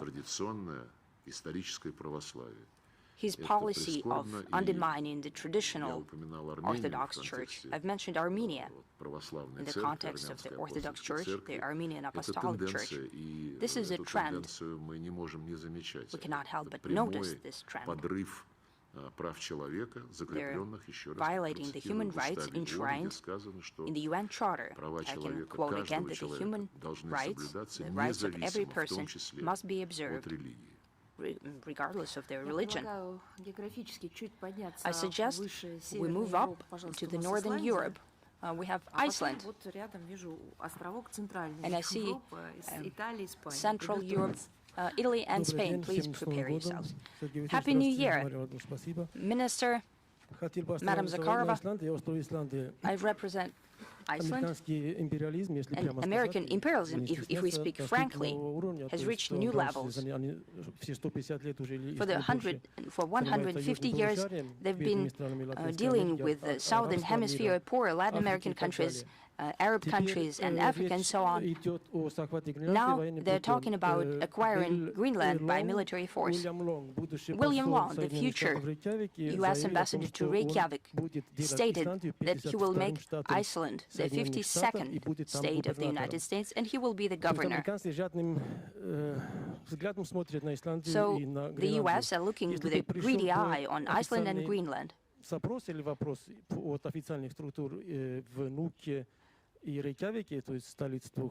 Nuuk and Reykjavik are two capitals of these islands. If they placed a special request to the Russian Federation, or if there was a certain treaty between us, what would you say? We see the deterioration of European elites, and Sergei Karaganov is an important person in Russian political structures, and he said in his interview to Tucker Carlson, our colleague, that this would be undesirable, but it is quite possible to use nuclear weapons against the European continent, and he will choose Germany. So what's your question? What's your take on the first part of the question? If Nuuk and Reykjavik send you a request, but what's the request from Nuuk or from Reykjavik, the two capitals, about the treaty with the Russian Federation, about friendship and cooperation as a beginning, an impossible possible military cooperation? And the second question, if you could comment on the words of Mr. Karaganov. As for Mr. Karaganov, I would not comment on that. He's the only person who can control our nuclear arsenal. That's our commander-in-chief, the president of the Russian Federation. Our nuclear policy is a transparent and published document. We update it regularly, and you can read up on that. As for a hypothetical proposal from Greenland and Iceland, as far as I understand, to sign a treaty about mutual aid with the Russian Federation, you know, I don't see conditions that would allow for such a possibility to even be considered. And I don't think that anyone in Nuuk or Reykjavik is even thinking in that direction. The logic of your question is going down the wrong road. It means that you would like for these poor territories, which is one is soon to be acquired, and the second one will be the next, for them to run to us for help. We're not saying that someone did not help them, Russia or China or anybody else. What we're talking about is that they're members of NATO. And this alliance, right now, is being put to the test. What's its worth? We absolutely have no interest in interfering in anyone's affairs. If we talk about Greenland, well, that's part of the issue that has to do with the consequences of the colonial era, starting with the 13th century. Greenland essentially was a Norwegian colony, starting with the 18th, the very beginning of the 20th century, it was Denmark's colony. And by the mid-20th century, an agreement was signed, according to which it is part of Denmark, not as a colony, but as an associated territory. It was associated with the European Union. But in principle, Greenland is not a natural part of Denmark, is it? It was not the natural part of Norway or Denmark. It was the colonial acquired state. Well, people got used to that, and that's the other matter. But the problem of former colonial powers, well, it is something that is becoming more urgent. According to the UN, there are 17 territories that either do not have sovereignty or are directly dependent on the ruling powers. Unlike and at odds with the UNSC resolutions, France keeps the island of Mayotte. Judging by all of the decisions of the United Nations, it is part of the Comoros. The UK keeps the Malvinas in violation of multiple resolutions of the United Nations General Assembly. Britain also keeps the Mauritius island of Chagos archipelago. There are multiple examples. French Polynesia, Epars Islands, that are still kept by the French Republic. Therefore, these issues will be raised in the future as well, and it's not by chance that within the UN Group in Defense of the UN Charter, we adopted a very important initiative, namely to launch a campaign within the United Nations to clean up all remains of the colonial age. As I've mentioned, on the 14th of December every year, upon our initiative, we will celebrate within the United Nations the Day against colonialism in all forms and manifestations. When it comes to Greenland specifically, you know, I written some references, some quotes. Mr. Milanovic, who's a well-seasoned politician, he called President Trump not to put his interest before the interests of the people of Greenland. He highlighted that the decision on the future of Greenland shall be made solely by the people of Greenland. You could put the people of Crimea instead of the people of Greenland, and a lot would be more clear to you. In Crimea, people had a referendum after the anti-constitutional coup, when the putschists that came to power unleashed a war against the Russian language, and they sent fighters to storm the Supreme Council of Crimea. In Greenland, there was no coup, but as President Trump said, this territory is simply important for the security of the US. Crimea is equally important for the security of Russia, and when they justify what is going on around Greenland by saying that otherwise China or Russia would seize it, there is no proof of that. And in the West, economists and political scientists even expose it. By the way, Annalena Baerbock, that is currently the president of the UN General Assembly, stated that the people of Greenland made their position crystal clear, namely the right to self-determination. When they say such things, they should have thought in advance, or they should have thought about the past, what they said about the right to self-determination for the people of Donbass and Novorossiya.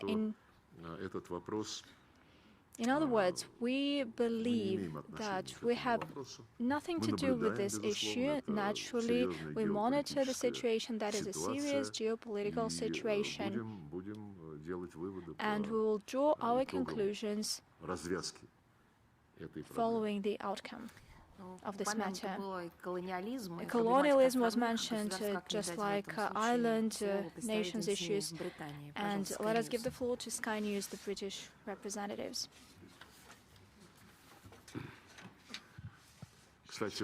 By the way, Maria said Britain, and without any insults, I believe that Britain should be called Britain, because Great Britain is the only example when a country calls itself great. Another example was the Libyan Jamahiriya, which is no longer existing. Over to you. No offense. Thank you. None taken. I've Bennett from Sky News. First of all, on Greenland, you say there's no proof that Russia and China would seize Greenland, but that's not answering the question or the issue posed by Donald Trump, who says that Russia is a threat to Greenland. So my question is Russia a threat? Is he right? Do you have designs on Greenland? And if not, how do you respond to his desire to acquire it? Do you support or oppose it? And on the issue of colonialism, how is what Russia is doing in Ukraine different to colonialism that you have railed against here? Russia has annexed Ukraine. It's now trying to take, annexed Crimea. It's now trying to take 4 eastern territories by force. How is that different to colonialism?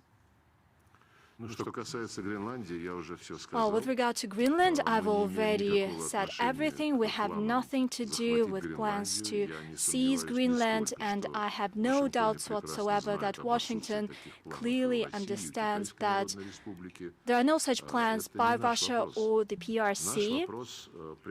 It's not our issue.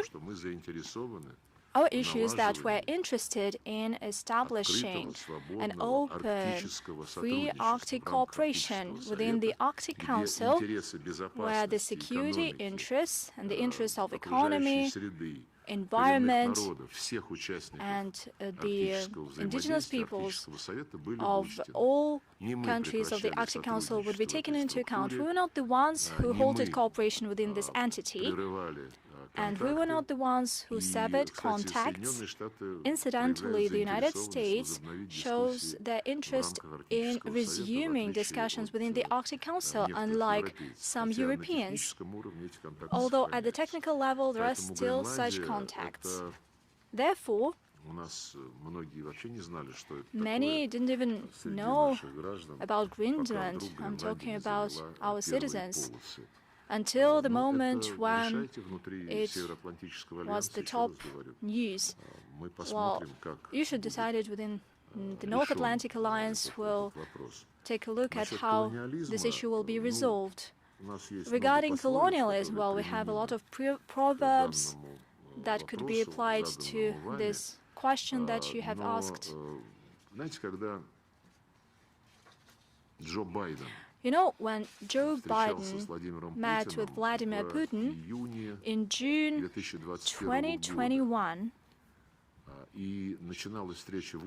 and there was this restricted format meeting engaging only Blinken and yours truly, and Biden, without any notes, without any memos, made his introductory remarks, and he said the following: the United States and Russia are two great powers.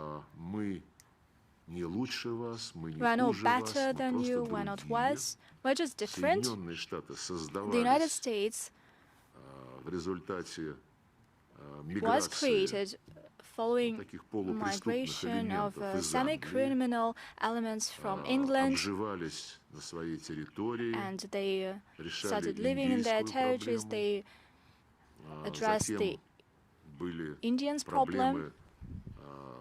Then there were the issues of slavery, migration, and all those who came to the US, starting with English settlers.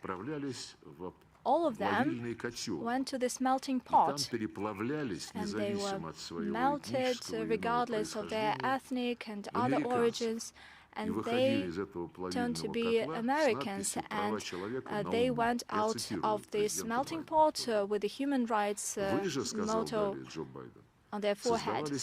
And you were created in a different way. That's what Joe Biden said. You developed neighboring territories, neighboring Moscovia, not by suppressing peoples, not by melting peoples, but by joining them, preserving their languages, traditions, religions, culture, and so on.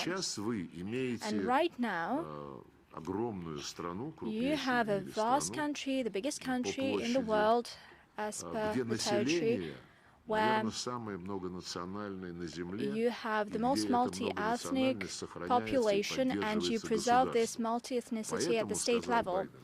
And that is why, as Biden said, it's hard for you to keep the country, especially a country that has nuclear weapons, in a state of unity.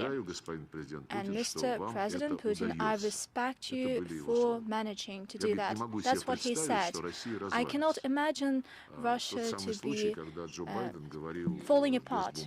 That's the case when Joe Biden was speaking without teleprompter, without autopen, that signed everything for himself. I just want to draw your attention to the fact that colonialism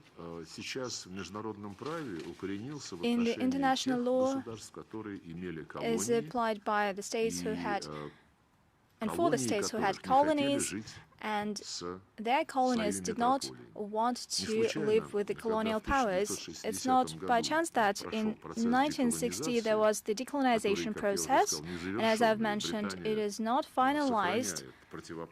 Britain unlawfully keeps a host of territories, including the Chagos archipelago, And it's not by chance that in 1960, the United Nations General Assembly adopted a declaration by consensus, and Britain spoke in favor of it, just like the US and everybody else, including the Europeans, the Declaration on the Principles of International Law and the Principles of Interstate Relations.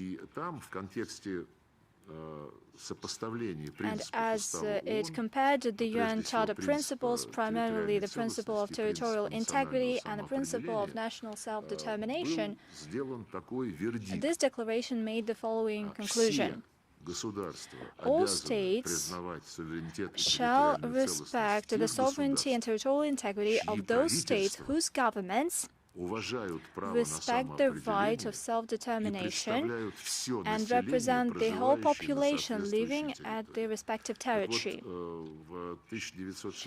In 1960s, the peoples of Africa clearly stipulated and claimed that the colonial powers London, Paris, Madrid, Lisbon do not represent the interests of the population of the relevant colonial territories. And the decolonization process unfolded. In 2014 and afterwards, following the coup in Ukraine, the people of Crimea, followed by the people of Novorossiya and Donbass, through referenda, expressing their will openly, decided that the Kiev authorities that came to power following a coup do not represent the population of the respective territories. And with all due respect, it's not about colonialism or annexation, it's about respect and implementation of the principles adopted by consensus at the UN General Assembly with the agreement of all our Western colleagues, including Britain. As promised, the floor to the EU media. Rai, over to you. Thank you, Maria Vladimirovna, and thank you, Mr. Lavrov. Sergei Viktorovich, that's right. And, well, this is Caterina Doglio, Italian television, Rai, and my question for you is, almost exactly last year, you said that Italian and Russians relations were in the deepest crisis, the deepest since the Second World War, that the government in Rome was responsible for that Italy was anti-Russia. And that was 2025. Now we are in 2026. Do you see any sign that there is a shift in this? There is a possibility of even a resumption of dialogue, especially after our Prime Minister Meloni said that, quoted French President Macron, and said that he was right in saying that it's time for Europe, it's time that Europe talked to Russia. Thank you. When it comes to relations with Italy and that they are at a rock bottom, I confirm what I said. Italy is one of few countries that is scared of Russian art currently. Its government, the governments of your regions, in some cases, cancel the tours of our opera singers that were previously agreed upon. This was the case with the tour of Eldar Abdrazakov. Previously, there were a couple of other examples when the stars of world art from Russia were invited, arrangements were reached, and then these tours were cancelled. I do not want to compare it, but still, this struggle and this fight against art, it is not natural for the Italian people. Well, that's my feeling, judging from my conversations with the Italians. I do not know how to talk about that. There are examples, but they have to do with the Nazi regime in Ukraine. They established this Institute for National Memory, and recently they made another decision stating that Kutuzov, Ivan Bunin, Alexander Griboyedov are the symbols of Russian imperialism, and this all should be banned. Add to this list Pushkin, Lermontov, Tolstoy, and by the way, such prominent writers as Ilfan Petrov and Mikhail Bulgakov. Ukrainian Nazis have long learned, taught the whole world that they can do that, and this is allowed by the EU and NATO members, primarily the EU members.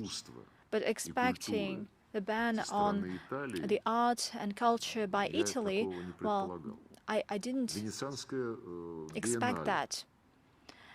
Venice Biennale, we have this pavilion and we're not allowed to use it, and the owners are renting it. Last time the Venice Biennale took place, our representatives just gave our pavilion to Latin American representatives, namely to Bolivia. How is it in line with the Italian mood and their way of life, and the Italian tolerance or zero tolerance to politicizing people-to-people contacts? I do not know. What was the second question? The question on whether it is possible to resume relations. Well, President Putin has repeatedly stated that we were not the ones who severed relations. We were not the ones who closed all the doors for Russia-EU cooperation. And in EU there are some long-standing friends of ours, such as Italians. Now I'm being asked, you know, Macron said something, Meloni said something, and what's your take on that? It's not very serious, you know. When leaders of European countries, including the ones that I've mentioned, throughout 4 years, they've been stating that it is not possible to sit at one negotiating table with Russia, and all of a sudden, when they want to stand out from those who claim that we need to inflict a strategic defeat upon Russia, they say, well, Merz said, for instance, Russia is a European country and we need to talk with them. So those who want to talk with us in a serious manner, I advise you not to talk about it loudly and to proudly look at the audience. If you are seriously interested, you just simply need to call us, as it is a custom among diplomats. Oh, what is it? Like a threat? I'm going to talk to Putin? Macron has announced yet another time. I think it was last year, some time ago, when President Emmanuel Macron gave a call to President Putin. Not a thing out of what he said during that telephone conversation had been any different from what Paris, including Macron himself, had been saying and continue to say publicly. In November last year, President Macron met Zelensky. You know, I couldn't help jotting down a quote. After the meeting with Zelensky, Macron said, it was Russia that chose the path of war. Nothing could justify that war, not one single threat, only false ones, all of that in complete contempt of the truth, under the influence of reflexes of a country that cannot put up with its history. You know, just rude. Just kind of speaking on Russia. But we are above that, and we treat such statements not with disdain, but, you know, we don't make much of them. Well, take anyone, but the French are supposed to remember Russia's history. They can't help understanding that history is not about what Kaja Kallas has said about 19 wars that Russia has unleashed against Europe over the last 100 years. No, they should remember that there was an invasion mounted by Napoleon, later succeeded by Hitler, who armed the whole Europe in order to defeat Russia and ensure its collapse. And this history is something we will never abandon. Well, let Macron bear responsibility for his own words, as well as for the statements that there's going to be a war between Europe and Russia. I think the last time this was said, it was said by, I think, Pistorius, I think it's defense minister of Germany. So we will never abandon this history, and still we understand that it is hardly possible to agree on anything with the current leaders of Europe because they have painted themselves into a corner of hatred against Russia. If the French journalists would like to clarify something, we'll give them this chance. But for the time being, let's move to Asia. China's youth newspaper. Thank you, Madam Zakharova, for this chance to ask my question. My question is as follows. The history of Russian-Chinese culture has been a success in 2025. What's your take on the successes between China and Russia in cultural exchanges? What kind of positive impact can such exchanges among the Chinese and Russian youth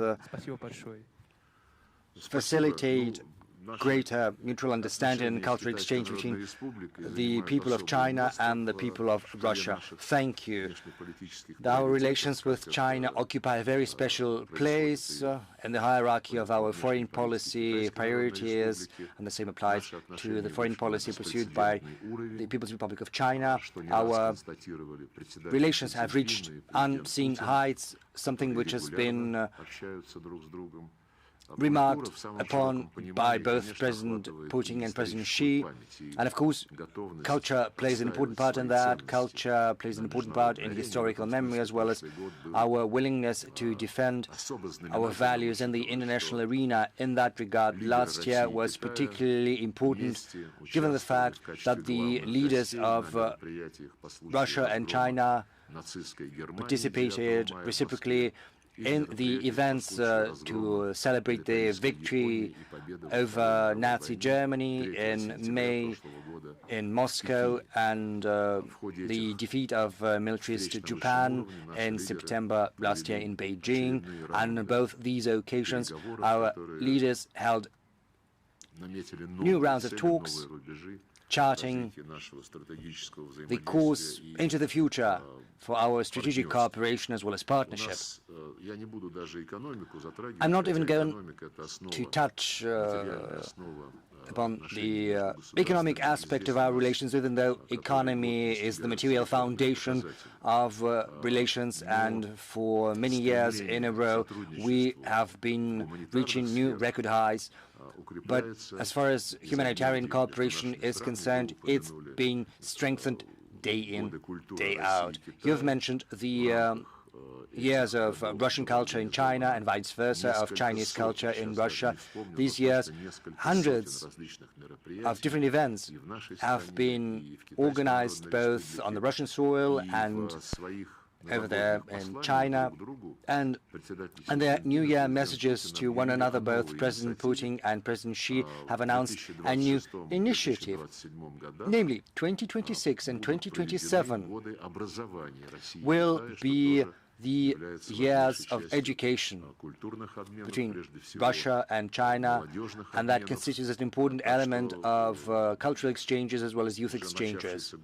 So the year that has already started is going to be rich in these events. We're promoting youth contacts in sport, between our archival services, which is also important to preserve national culture, national traditions, as well as national identity.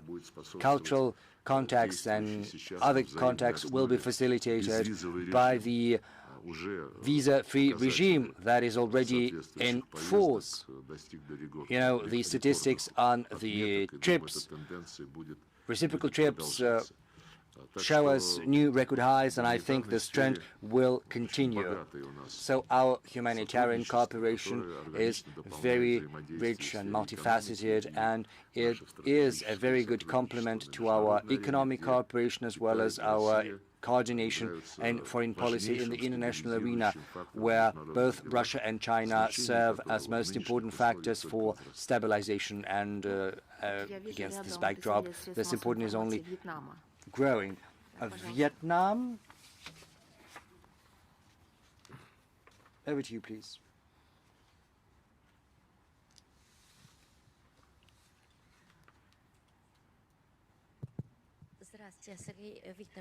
Minister Lavrov, good afternoon. Thank you very much for the chance to ask you a question just like last year. These days, Vietnam is playing host to a very important event. That is the Congress of the ruling party of Vietnam, the Communist Party of Vietnam, which is gonna set the course for the next 5 years. My question is as follows. As Russia's top diplomat, what are your expectations and what are your takes on the outcomes of this Congress for strengthening our cooperation and bilateral relations between Russia and Vietnam? From the outset, as for my expectations from this Congress, I think it's not for me to say. These expectations are something that the people of Vietnam have to decide on. We know that the Communist Party of Vietnam is Vietnam's ruling party, and traditionally, since Vietnam's victory in its anti-colonial fight, it's the party that sets the course for development. We actively support the efforts of our Vietnamese counterparts with a view to developing their society, economy, foreign ties, including fraternal ties with the Russian Federation. And apart from contacts at the level of our presidents, as well as at the level of the heads of our government, we promote by every means possible inter-party contacts between the Communist Party of Vietnam and Russia's ruling party, which is United Russia. But we know that the Russian Communist Party also has contacts with the Communist Party of Vietnam. We have no doubts whatsoever that the leading role of Vietnam's Communist Party is in the interest of the people of Vietnam, so we will be expecting the outcomes of the Congress and will take that into account when building further plans for strengthening our relations, our partnership, and the special ties with Vietnam. Kyoda Tsusin, please. Japan.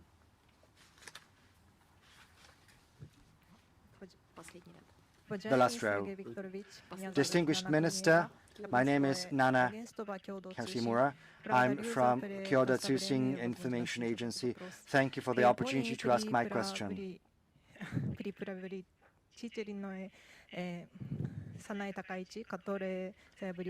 The new Prime Minister of Japan says that she follows the course of the previous leader of Japan, Prime Minister Shinzo Abe.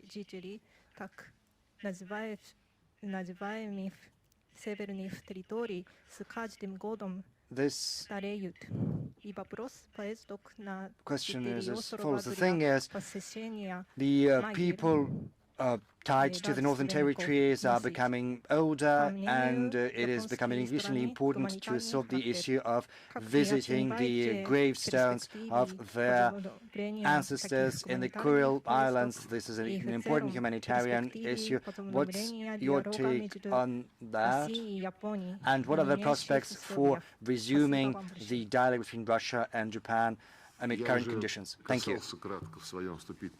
In my opening remarks, I have made brief mention of Japan. I expressed my concern that alongside Germany, Japan is also demonstrating some unhealthy trends tied to the willingness of certain political forces to get back to militarizing Japanese society. We are following the unfolding of the military and strategic cooperation between Japan and the US. We are following the joint military activities in your region, around Japan and on the soil of Japan, with the participation of extra-regional players. I'm not just talking about the US, but also other members of NATO. All of that is happening in close proximity to Russia's borders. And given the chaotic nature of international developments, as it were, this can't help being a source of concern to us. We have come to know a number of factors that have a direct bearing on the interests of our security. Through diplomatic channels, we have communicated to our Japanese neighbors the inadmissibility of the deployment of the US ground-based offensive systems that happened last year, but in September 2025 at the US Armed Forces base Iwakuni and in Yamakushi. These batteries of the Typhoon system, the strike systems, ground-based systems have been deployed.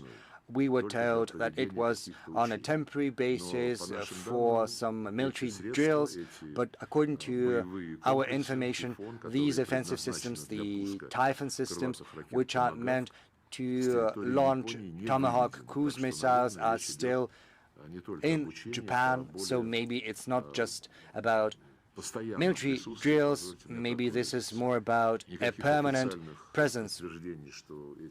If I can say that we have had no official communication that these systems have been withdrawn, so we are still very much concerned about that.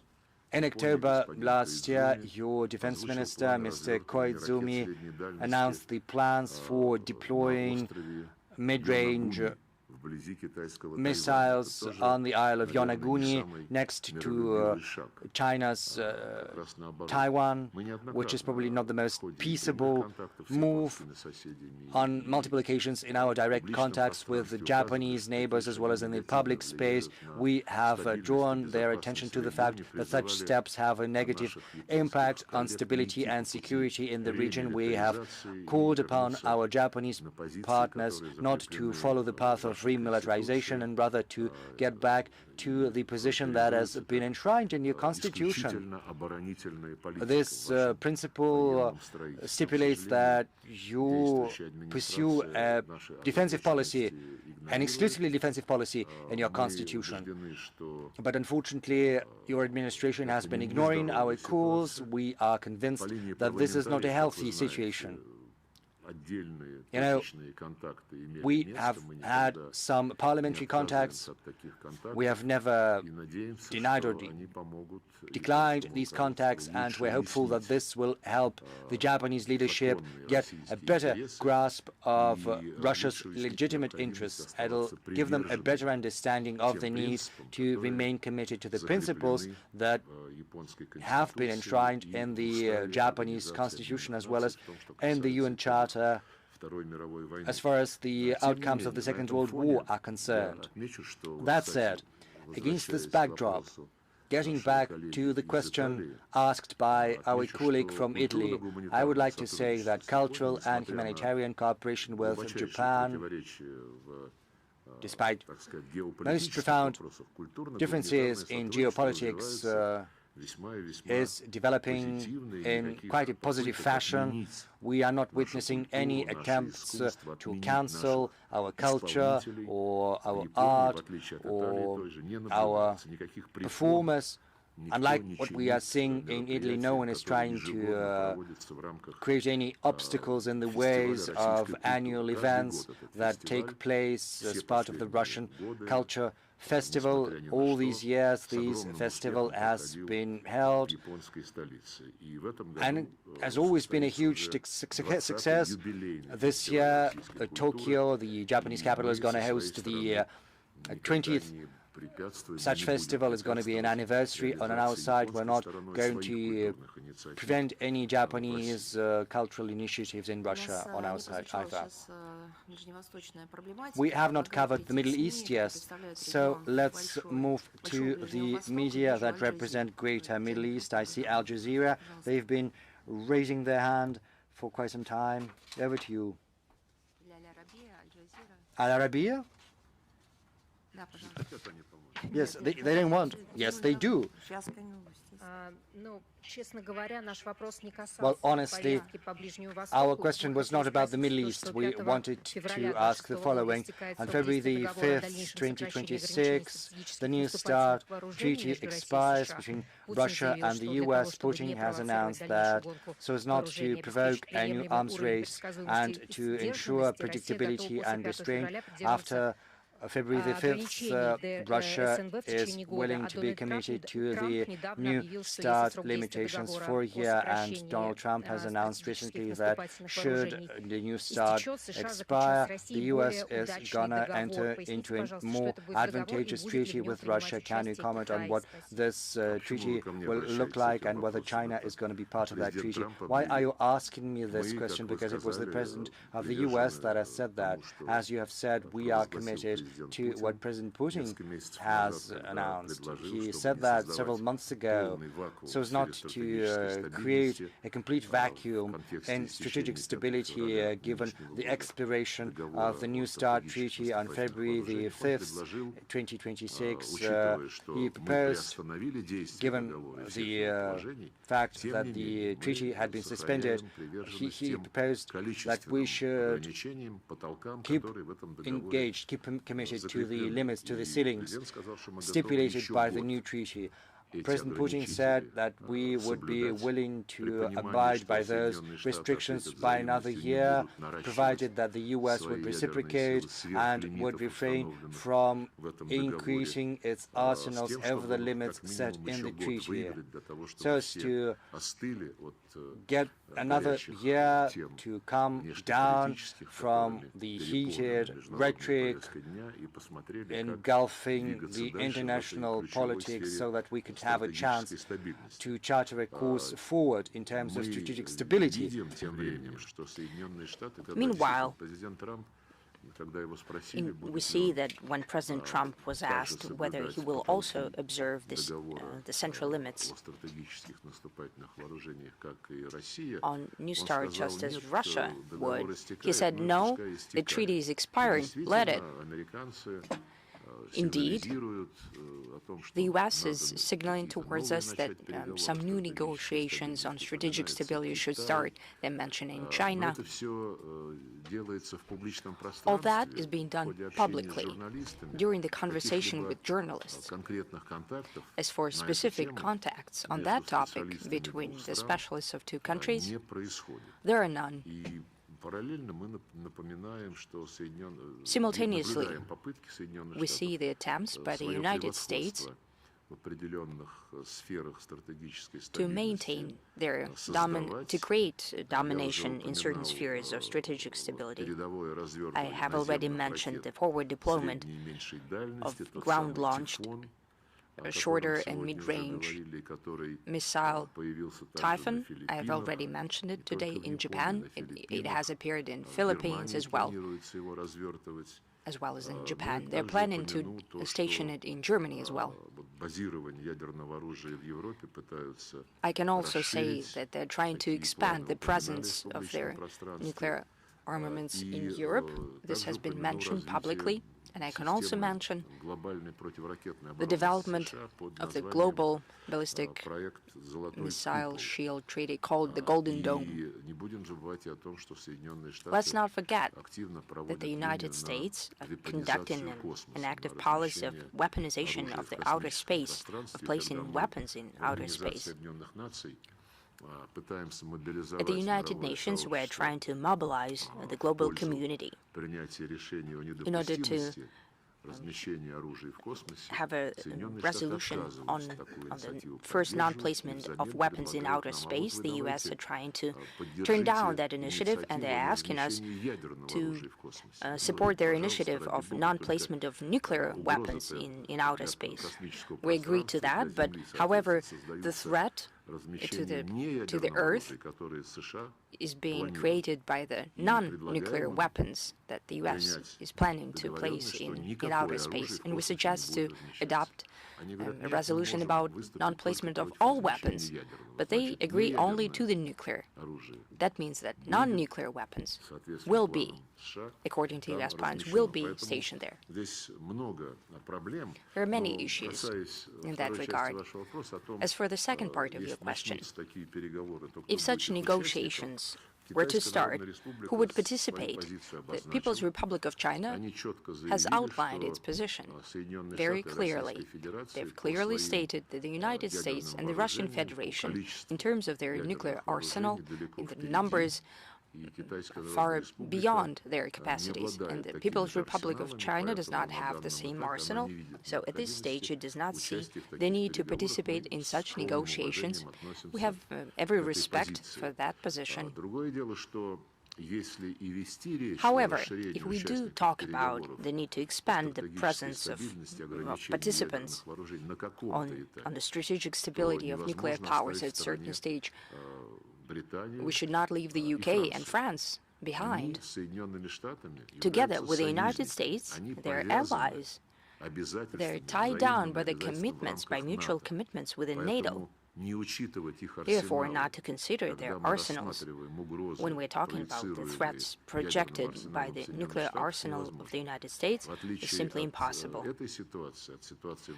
Unlike that Western Troika, a nuclear Troika situation, we, with the People's Republic of China, do not have a military union. From a legal standpoint and practical standpoint, it's a very different situation. But I'd like to repeat myself, as for specific initiatives, there are none. It seems that everyone is dealing with a more pragmatic thing, and everyone knows fully well. We hear about them every day. Sorry, excuse me. I forgot who was asking that question. Someone added the topic about the Board of Peace proposed by President Trump. There was a question asked by someone, and now I remember that I forgot to respond to it when Al Jazeera refused to. Please wait a second. When Al Jazeera refused to ask a question about the Middle East. I have already said in my introductory remarks, and Dmitry Peskov confirmed that yesterday, that President Putin has received an invitation by President Trump to become a part of the Board of Peace. We have also received annex to that letter, rather lofty document called a Charter of the Board of Peace that states that the board will be prepared to deal not only with the Gaza sector, I don't think it's even mentioned there, but it would be tasked with the resolution of conflicts around the world. And naturally, we'd like to clear up the conceptual vision and the practical vision of our American colleagues of this initiative. We're trying to clear these matters up. We'll keep in touch. In general, when we're talking about the need to solve the Middle Eastern issues, primarily the Gaza sector, Gaza Strip issue, which was the raison d'etre for the mentioning of the Board of Peace, the resolution that was adopted in the fall last year at the U.S. initiative.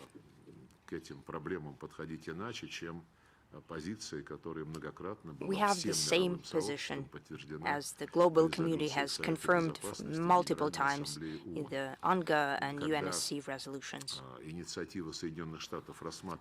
When the U.S. initiative was reviewed in the fall in New York, we had doubts that there was a need for additional formats beyond those that were enshrined in the UN decisions. These decisions simply have to be executed. There is a need to create the Palestine state. It needs to be done through the direct dialogue between Israel and the Palestinian National Administration, National Authority. Back then, the initiators of those resolutions, who endorsed the Trump plan on Gaza sector, on Gaza Strip, did not want to reference the UN resolution. Therefore, we, together with China, simply abstained. We did not stand in the way of the adoption of that resolution, simply for the reason that the Palestinians themselves, basically all Arab countries, appealed to us with a request to give a chance to this initiative. We did precisely that. We view that in that context, that invitation that we have received. We have an interest to use all those opportunities that would bring us closer to finding a solution for the Palestinian nation, primarily acute humanitarian issues caused by the hostilities by Israel that go beyond international humanitarian law, and everyone is aware of that. Following the humanitarian issues of the Palestinian nation, it will be necessary to make the next step towards the settlement of the political situation through, as we are still deeply convinced, through the implementation of the UN decisions. The Middle East cannot be stable without the creation of the Palestinian state. Iranian state radio. Minister, as you know, Russia and Iran are long-standing partners. Recently, Donald Trump stated that any country that would trade with Iran will be slammed with a 25% tariff. What do you think? How would that be reflected in our trade ties? Though we see the constant increase in our trade volume. Well, we're trading with you. The way we decided that way our trade would develop. We have great plans with the Islamic Republic of Iran, not only in trade but also in investment sphere. Bushehr nuclear power plant is being built actively. A very important part of the international transportation corridor south-north between Russia, Azerbaijan, and Iran is being built. Many other projects are in the pipeline, and I see no reason why we or our Iranian friends are to stop these projects. Yes, Donald Trump is using tariffs and duties as policy instruments. Every time that the unilateral restrictive measures are being used in trade and economic relation, it means that the initiator of those measures is not quite sure of its competitive edge on the global market. The life itself will solve this. President Macron incidentally said that he will not take part in the Board of Peace, suggested by President Trump. And when Donald Trump learned about that, he said that he will introduce 200% tariffs against President Macron and his economy.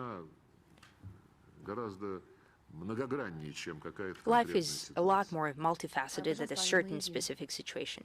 Alna Edin, please. Madam Zakharova, Minister, thank you for this opportunity to ask a question. Active work is being done in terms of mediation by Russia to settle the situation in Iran. Are there any successes, or what are the results of active Russian mediation? We see highest level talks with Israel and with Iran. Are there any results? What are they? Can Russia use their mediation, rather successful mediation experience to possibly settle the situation that also has to do with Lebanon and Israel, considering rather strong ties that Russia has with these countries, both with Israel and Lebanon? Thank you. Naturally, considering that there is continued violations, we keep supporting the contacts with the Islamic Republic of Iran and with Israel leadership, with Lebanese friends as well. Никогда не пытаемся как-то афишировать то, что мы делаем. We don't try to publicize our successes and what we do. Your question mainly has to fact that there was a leak that in contacts between Russia, Tehran, and Tel Aviv in the past months, in the last months of last year, there were certain discussions about understanding, not to threaten with an attack, and mutually Israel towards Iran and Iran towards Israel. Since that was leaked into the media, I can tell you that there were contacts at the initiative of our Israeli and Iranian friends, and every time that anyone appeals to us for aid, we are always happy to provide our good services, but we do not impose them on anyone. But when we are asked, we always respond positively. The same can be applied to the situation in Lebanon. We see how complex the situation is in the Middle East in general. Iran, Lebanon, since you mentioned it, Syria, including the Golan Heights and adjacent territories that were recently under the UN control have been taken by Israel as well. There are agreements on Lebanon. However, we see information from time to time in the media that the Israeli leadership is not very intent to withdraw its units completely from the Lebanese territory. The bargaining is being done about the implementation of the Trump plan due to the creation of the Board of Peace that we've just mentioned. The bargaining is that how to interpret the need to disarm Hamas. Hamas seems to be prepared. However, Israel thinks it's not sufficient. There are a tremendous number of questions. How to free the Gaza Strip. And Israeli officials are saying it openly that they don't want to leave from the entire territory. Therefore, it's very hard for me to say the way the plan will be implemented. There are many variables there. I think President Trump invited about 50 states to the Board of Peace, and that means that he understands that it's impossible to solve this issue alone, just like any other issue in the world. However realistic the chances seem to solve it unilaterally overnight in specific cases. The example of creation of the Board of Peace means that there is awareness about the need for group effort, and that's what's happening in Washington. But it bears repeating that if this a group of important countries invited to the Board of Peace, and if they can help to move forward towards the stabilization of the region, also by implementation of specific UN resolutions and decisions, Russia thinks that it will be already useful. Komsomolskaya Pravda, please. Minister, we all know you as a defender of rights of our compatriots in many countries of the world. Lately, there have been many cases when our compatriots don't have the opportunity to confirm their citizenship when they live in other countries. It comes to the fact when sometimes citizens need to fill out the papers to confirm their citizenship to reapply to it. Can it be solved systemically? Does it mean that we're creating an institute of non-citizenship? We can't solve that issue, and we're dealing with it. Our ministry has initiated the interagency group format. The issue is rooted in the fact that in the 90s, when the Soviet structures were substituted by the Russian structures, when a tremendous number of compatriots, as we call them today, the citizens of the Soviet Union who felt themselves to be Russian, happened to be abroad, and you know what was happening. The trove of issues that we had to solve off the cuff. And the number of issues that you've just mentioned, I mean, receiving the Russian citizenship has to do with the fact that in many cases our consulates gave foreign passports, international passports, to the Russian citizens. These people could not get internal passports. They didn't have time or did not want to travel to Russia, but they wanted to be a part of the Russian world. When these passports, international passports, expired, naturally they went to the consulates asking to renew these passports. Due to some bureaucratic reasons, they were asking for the confirmation of the Russian citizenship. I don't think it's quite right. The fact that they were already issued a Russian international passport is proof enough. Maybe we could appeal to the fact that quite possibly there were cases when such passports were issued illegally. Their rules are always being violated, sometimes successfully, but all that could be checked and tracked, and together with the Ministry of the Interior and with Consulate and other visa-adjacent agency, we're working on that when we're preparing our report to the President. Balta, please.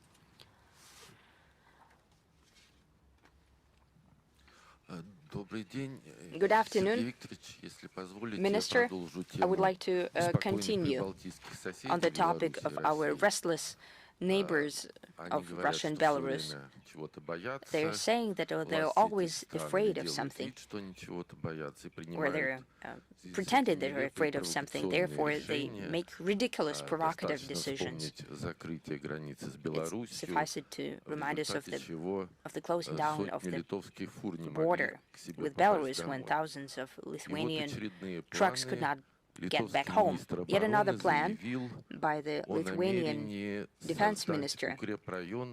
They intend to create a fortification near Suwalki Gap, Suwalki corridor.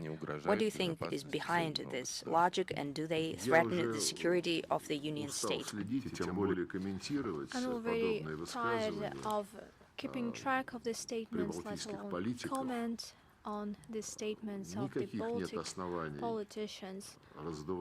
There are no grounds to hype on this matter and to blow it out of proportion by making such claims.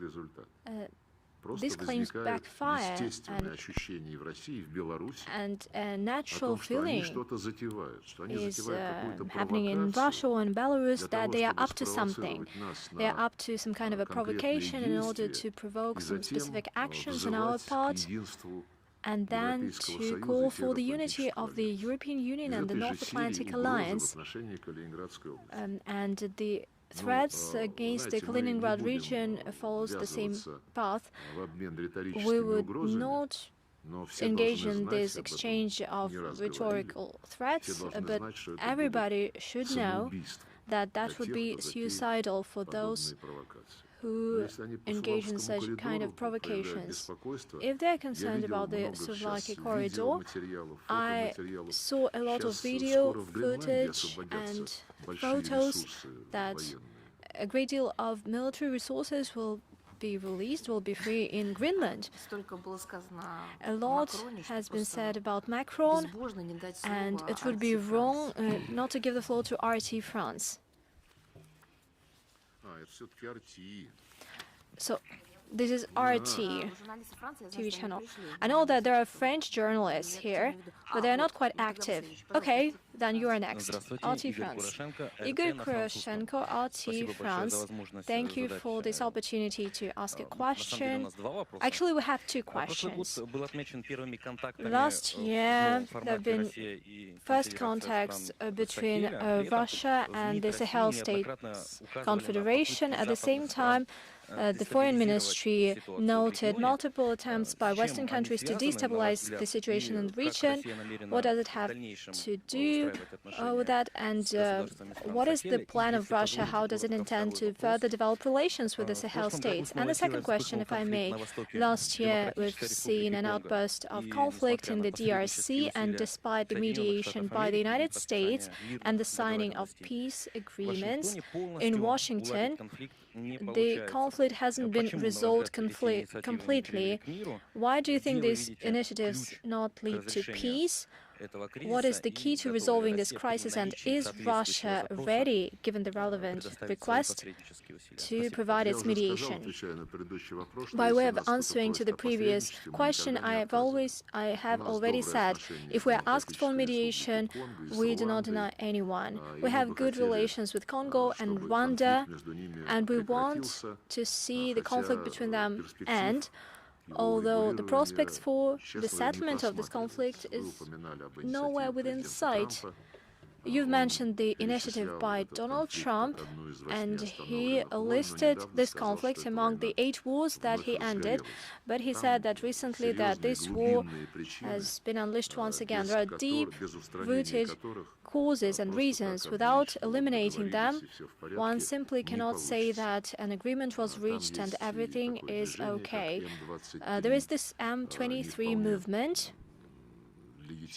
It's not quite legitimate, but it is quite strong. There are a lot of other factors, and once again, should there be a request, we will take a look at how we can help. In principle, for many years, we have been resuming our close cooperation with Africa. In 2019 and 2023, we had 2 Russia-Africa summits. We plan to have the 3rd Russia-Africa summit this year. There were 2 ministerial forums. One forum took place in Sochi 2 years ago, and the second one took place in Cairo last year. We are expanding the network of our diplomatic missions. It has been reduced significantly, and it has suffered after the vanishing of the Soviet Union. Due to financial and political concerns, Russia started to pay less attention to the developing world regions, Asia, Africa, Latin America. Last year, we have resumed the work of the embassy in Niger, Sierra Leone, South Sudan, Gambia, Liberia, Togo, the Comoros are next in line, and the general number of our embassies in Africa will reach 49. That means that we'll have embassies in virtually all countries, with small exception. We are resuming the work of our trade missions. They cover 15 African states, which is not enough, but this is the work in progress. You have mentioned the Sahel State Alliance. Over the past 3 years, after the alliance was established, we've been helping actively these states in getting rid of the neo-colonial dependence from former colonial powers, in developing their economy, statehood, defense capabilities. Our experts are working there, both economy experts and military experts. We signed last year an agreement, framework agreements with Mali and Togo. We are establishing intergovernmental bilateral commissions with the states. We have already established this commission with Mali, and we are finalizing the process with Burkina Faso, Niger, and the Central African Republic. And we sign a host of other agreements with them. We see that the French former hosts of this Sahara-Sahel Troika try to stand in the way of successful work of the government, of the authorities in this country, and they resort to terrorist means, and they use various terrorist groups and what remains of the Islamic State and other terrorist entities in Africa. Facts are clear. Such kind of activities is carried out involving Ukrainian instructors. Upon the instruction of the Kiev regime, they are ready to hamper the Russian Federation and all our friends in all parts of the globe. Well, thanks God, everything is smooth in their country and they can deal with external expansion. That's what they are doing. But I am sure that the African states clearly understand that such kind of interference into their domestic affairs is nefarious, is bad, and what we see clearly now are good prerequisites for establishing normal win-win relations between the Sahel Alliance and the economic community of Western Africa, ECOWAS, just like between the Sahel states and the African Union. After nationally guided politicians in Burkina Faso, Niger, and Mali came to power, well, there were some gaps in these relations, and now some efforts are taken in order to resume the normal cooperation, to resume relations. We welcome that, and we are ready to contribute to that. French representatives, we have the press conference for 2.5 hours, three recapping questions. Okay. France, over to you. Anne Pancinet from France Television. Mr. Lavrov, Donald Trump himself said to the Europeans to focus on Ukraine, but is Russia ready to let the Europeans play a role in Ukraine, especially after a possible peace agreement? I have already mentioned, I have already responded to the relevant question. It's not about somebody giving another a chance to play a role. It's about whether you want to do that. That's the first one. And the second question, can you play a role that would lead to a durable peace? I do not see such kind of figures in Europe who are active on the Ukrainian file. I'm talking about Berlin, Paris. I've even forgotten. Oh, Brussels, definitely. Helsinki, the Baltic states, and London, by the way. It is, well, speaking on behalf of the EU, I know that maybe they placed their bid to rejoin the EU, but still there is these 5 figures, Starmer, Macron, Merz. Well, these politicians.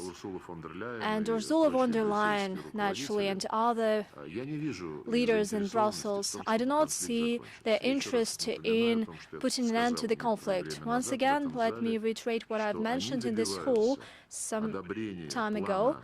What they aspire to have is to endorse the Zelensky plan, as they put it, some kind of 20-point plan, and the crux of this plan is that the immediate truce shall be established, and these truce should be accompanied with some legal security guarantees for Ukraine. It begs the question, what would these security guarantees deal with. How it looks like right now, well, it is the guarantees that the current Nazi regime will be preserved in the part of Ukraine that will be kept and that will be ruled by this regime. At the same time, all this talk about this being the best plan and it should be endorsed, the most important thing is to convince Trump, and then Trump will convince Putin, and they have only one goal in mind: to keep this regime in power. Zelensky has recently claimed it publicly. This regime will never recognize that Crimea, Novorossiya and Donbass are Russian parts. They will strongly oppose that. Truce throughout the current battlefield line, and then foreign countries will help us. They will build bases, military bases, as was claimed by Starmer and Macron, that they will deploy their boots on the ground in Ukraine. They will build the military hub networks, military bases, that is, and they will continue have a military build-up in this territory, pumping weapons to Ukraine in order to create the security threats to the Russian Federation. So the idea of Trump that was discussed and that was supported by us in Anchorage has been brought to naught by this European group of elites. They do not want to have any final outcome. Zelensky says, well, we'll stop, we'll have security guarantees, we'll sign a plan with Trump on the rebuilding of Ukraine that is worth 800 billion USD, and we'll leave the rest. Well, this is a confession of their genuine intention, and their genuine intention is that they will keep on using military force to create threats to the Russian Federation. As for whether we are willing or not willing to cooperate with Europe,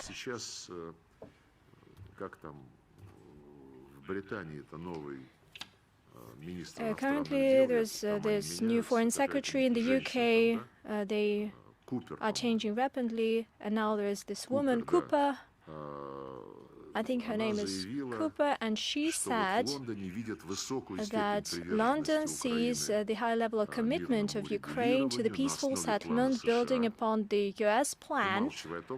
They do not say a word about the fact that the US plan was completely twisted as compared to the plan presented in Alaska, and currently it is a plan to preserve the Nazi regime and refusal to recognize realities on the ground. And she said the proof there is no proof that Moscow intends to seek peace.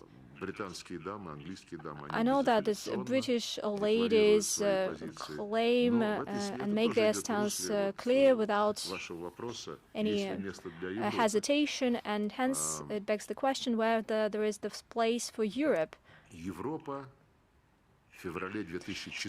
Europe in February 2014, and let me give you this journey into history, because no matter how much I talk about that, I still get these questions. In February 2014, after the coup, we told Europeans, 2 days prior to the coup, you guaranteed an agreement between then Ukrainian president and the opposition that there would be snapple action, there would be no military actions taken.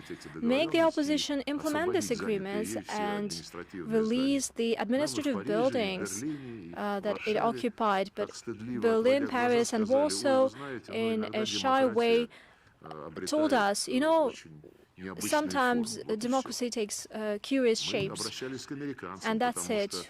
We asked the Americans, because prior to this truce agreement, the agreement on the settlement between the president and the opposition in February 2014, Obama called Putin and asked him, Vladimir, please do not stand in the way of this agreement. And Putin said, if President Yanukovych is ready to sign it, how can I stand in the way of the legitimate president of a sovereign state? How can I impede him from making a decision? Then we called the Americans. You asked us and we supported it.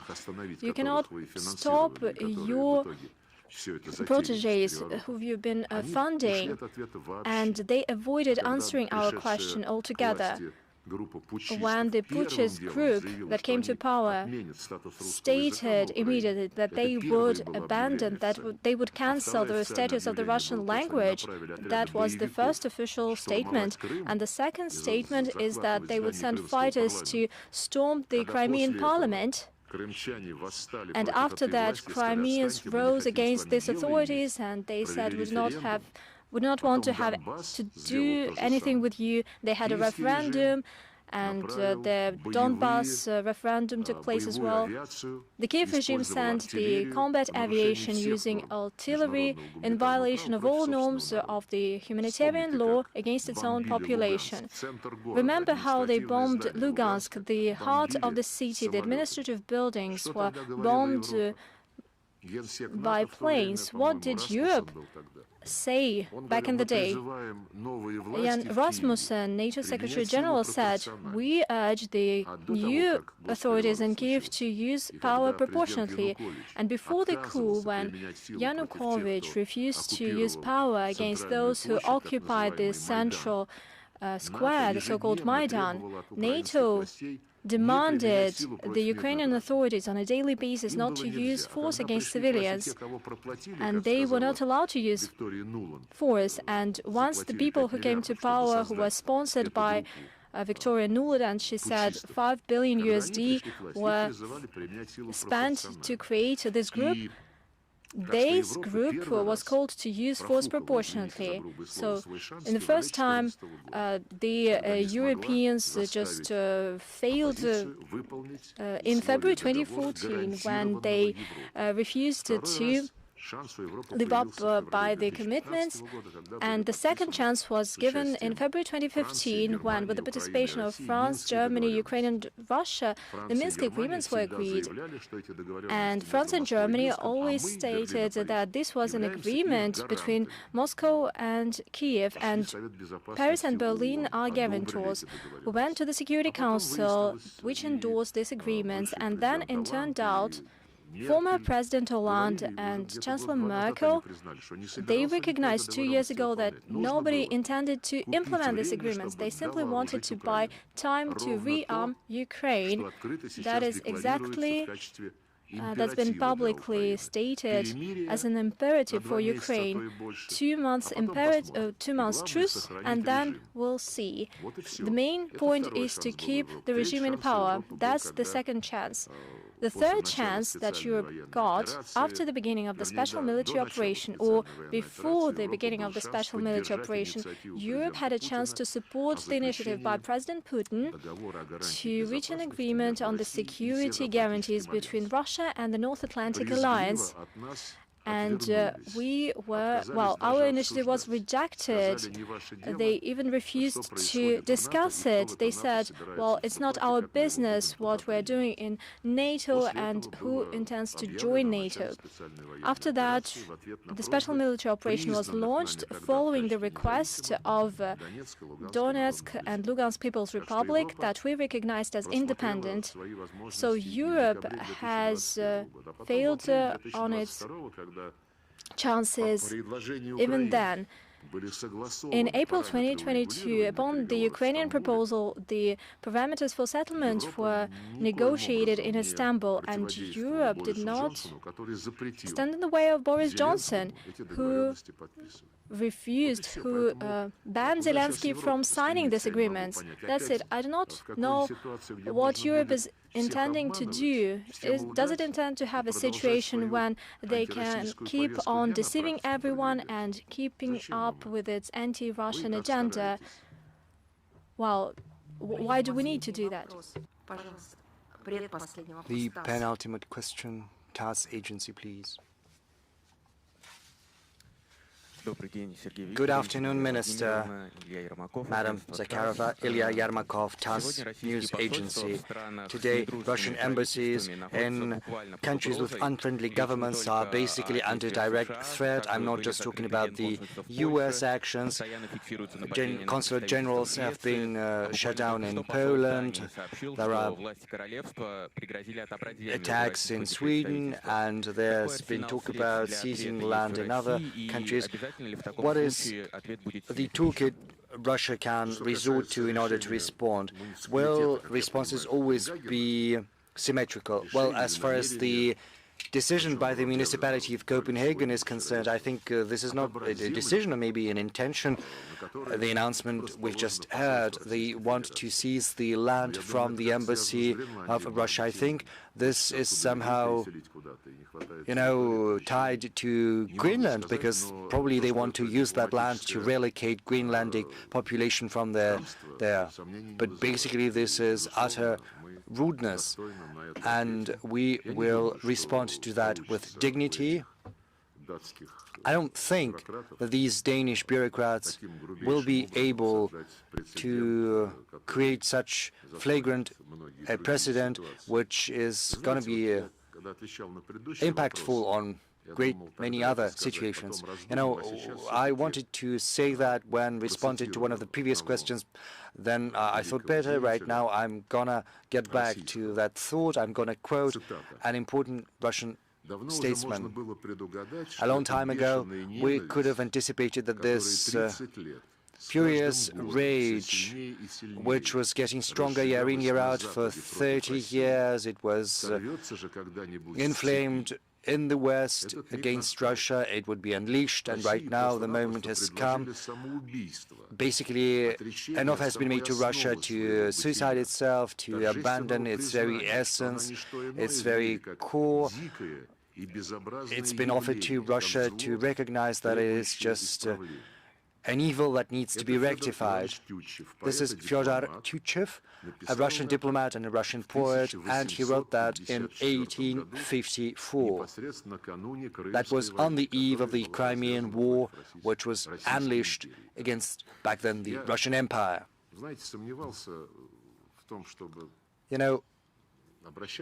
I was hesitant about resorting to this quote. Some would say this is paranoia, nothing else. They are seeing threats everywhere. But when I was getting ready for today's event and when I was rereading the statements by Europeans, I quoted Macron, who said what he said about Russia. And I read some of those out to you. I quoted Pistorius and Rutte and Stubb. Nothing has changed.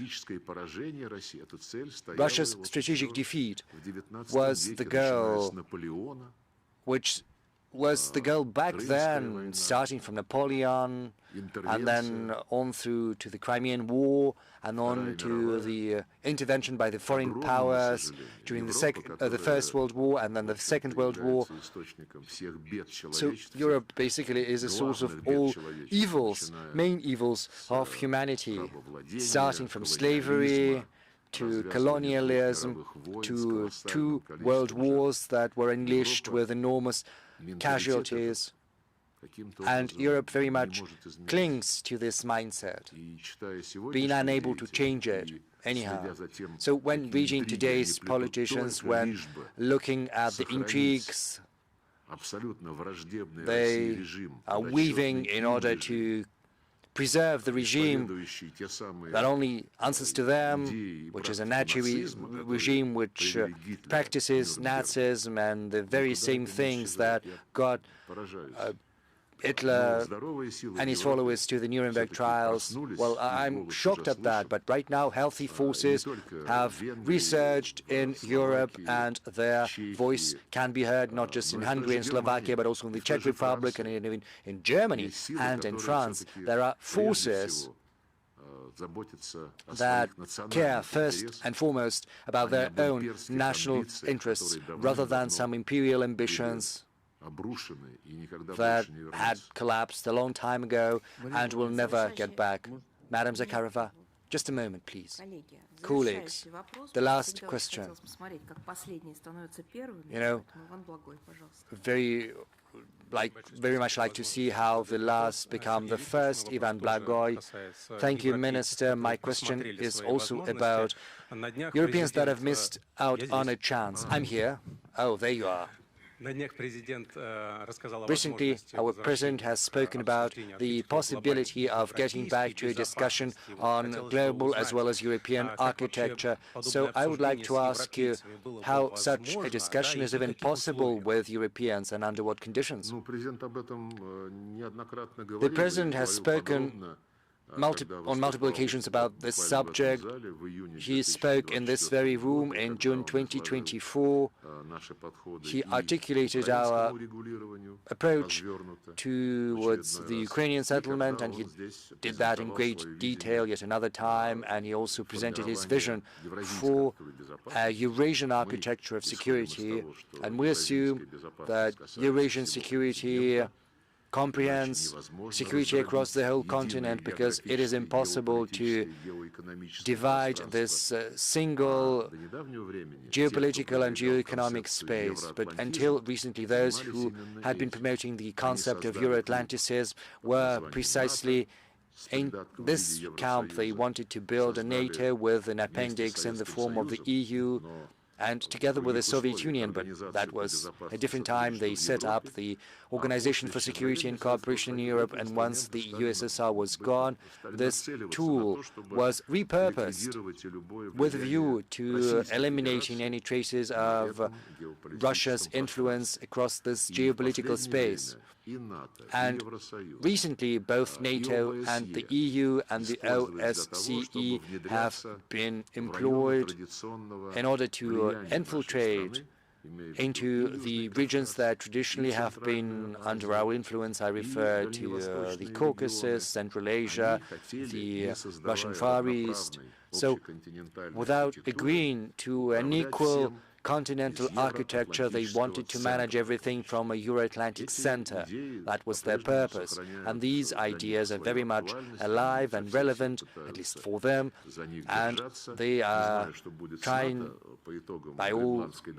by any means trying to cling to them. I do not know what's going to happen after the Greenland drama, but this mindset has deep roots in the heads of the current European elites, most of them. Meanwhile, what we are proposing, what are they doing? In Central Asia, they are saying you don't have to do anything with Russia or with China.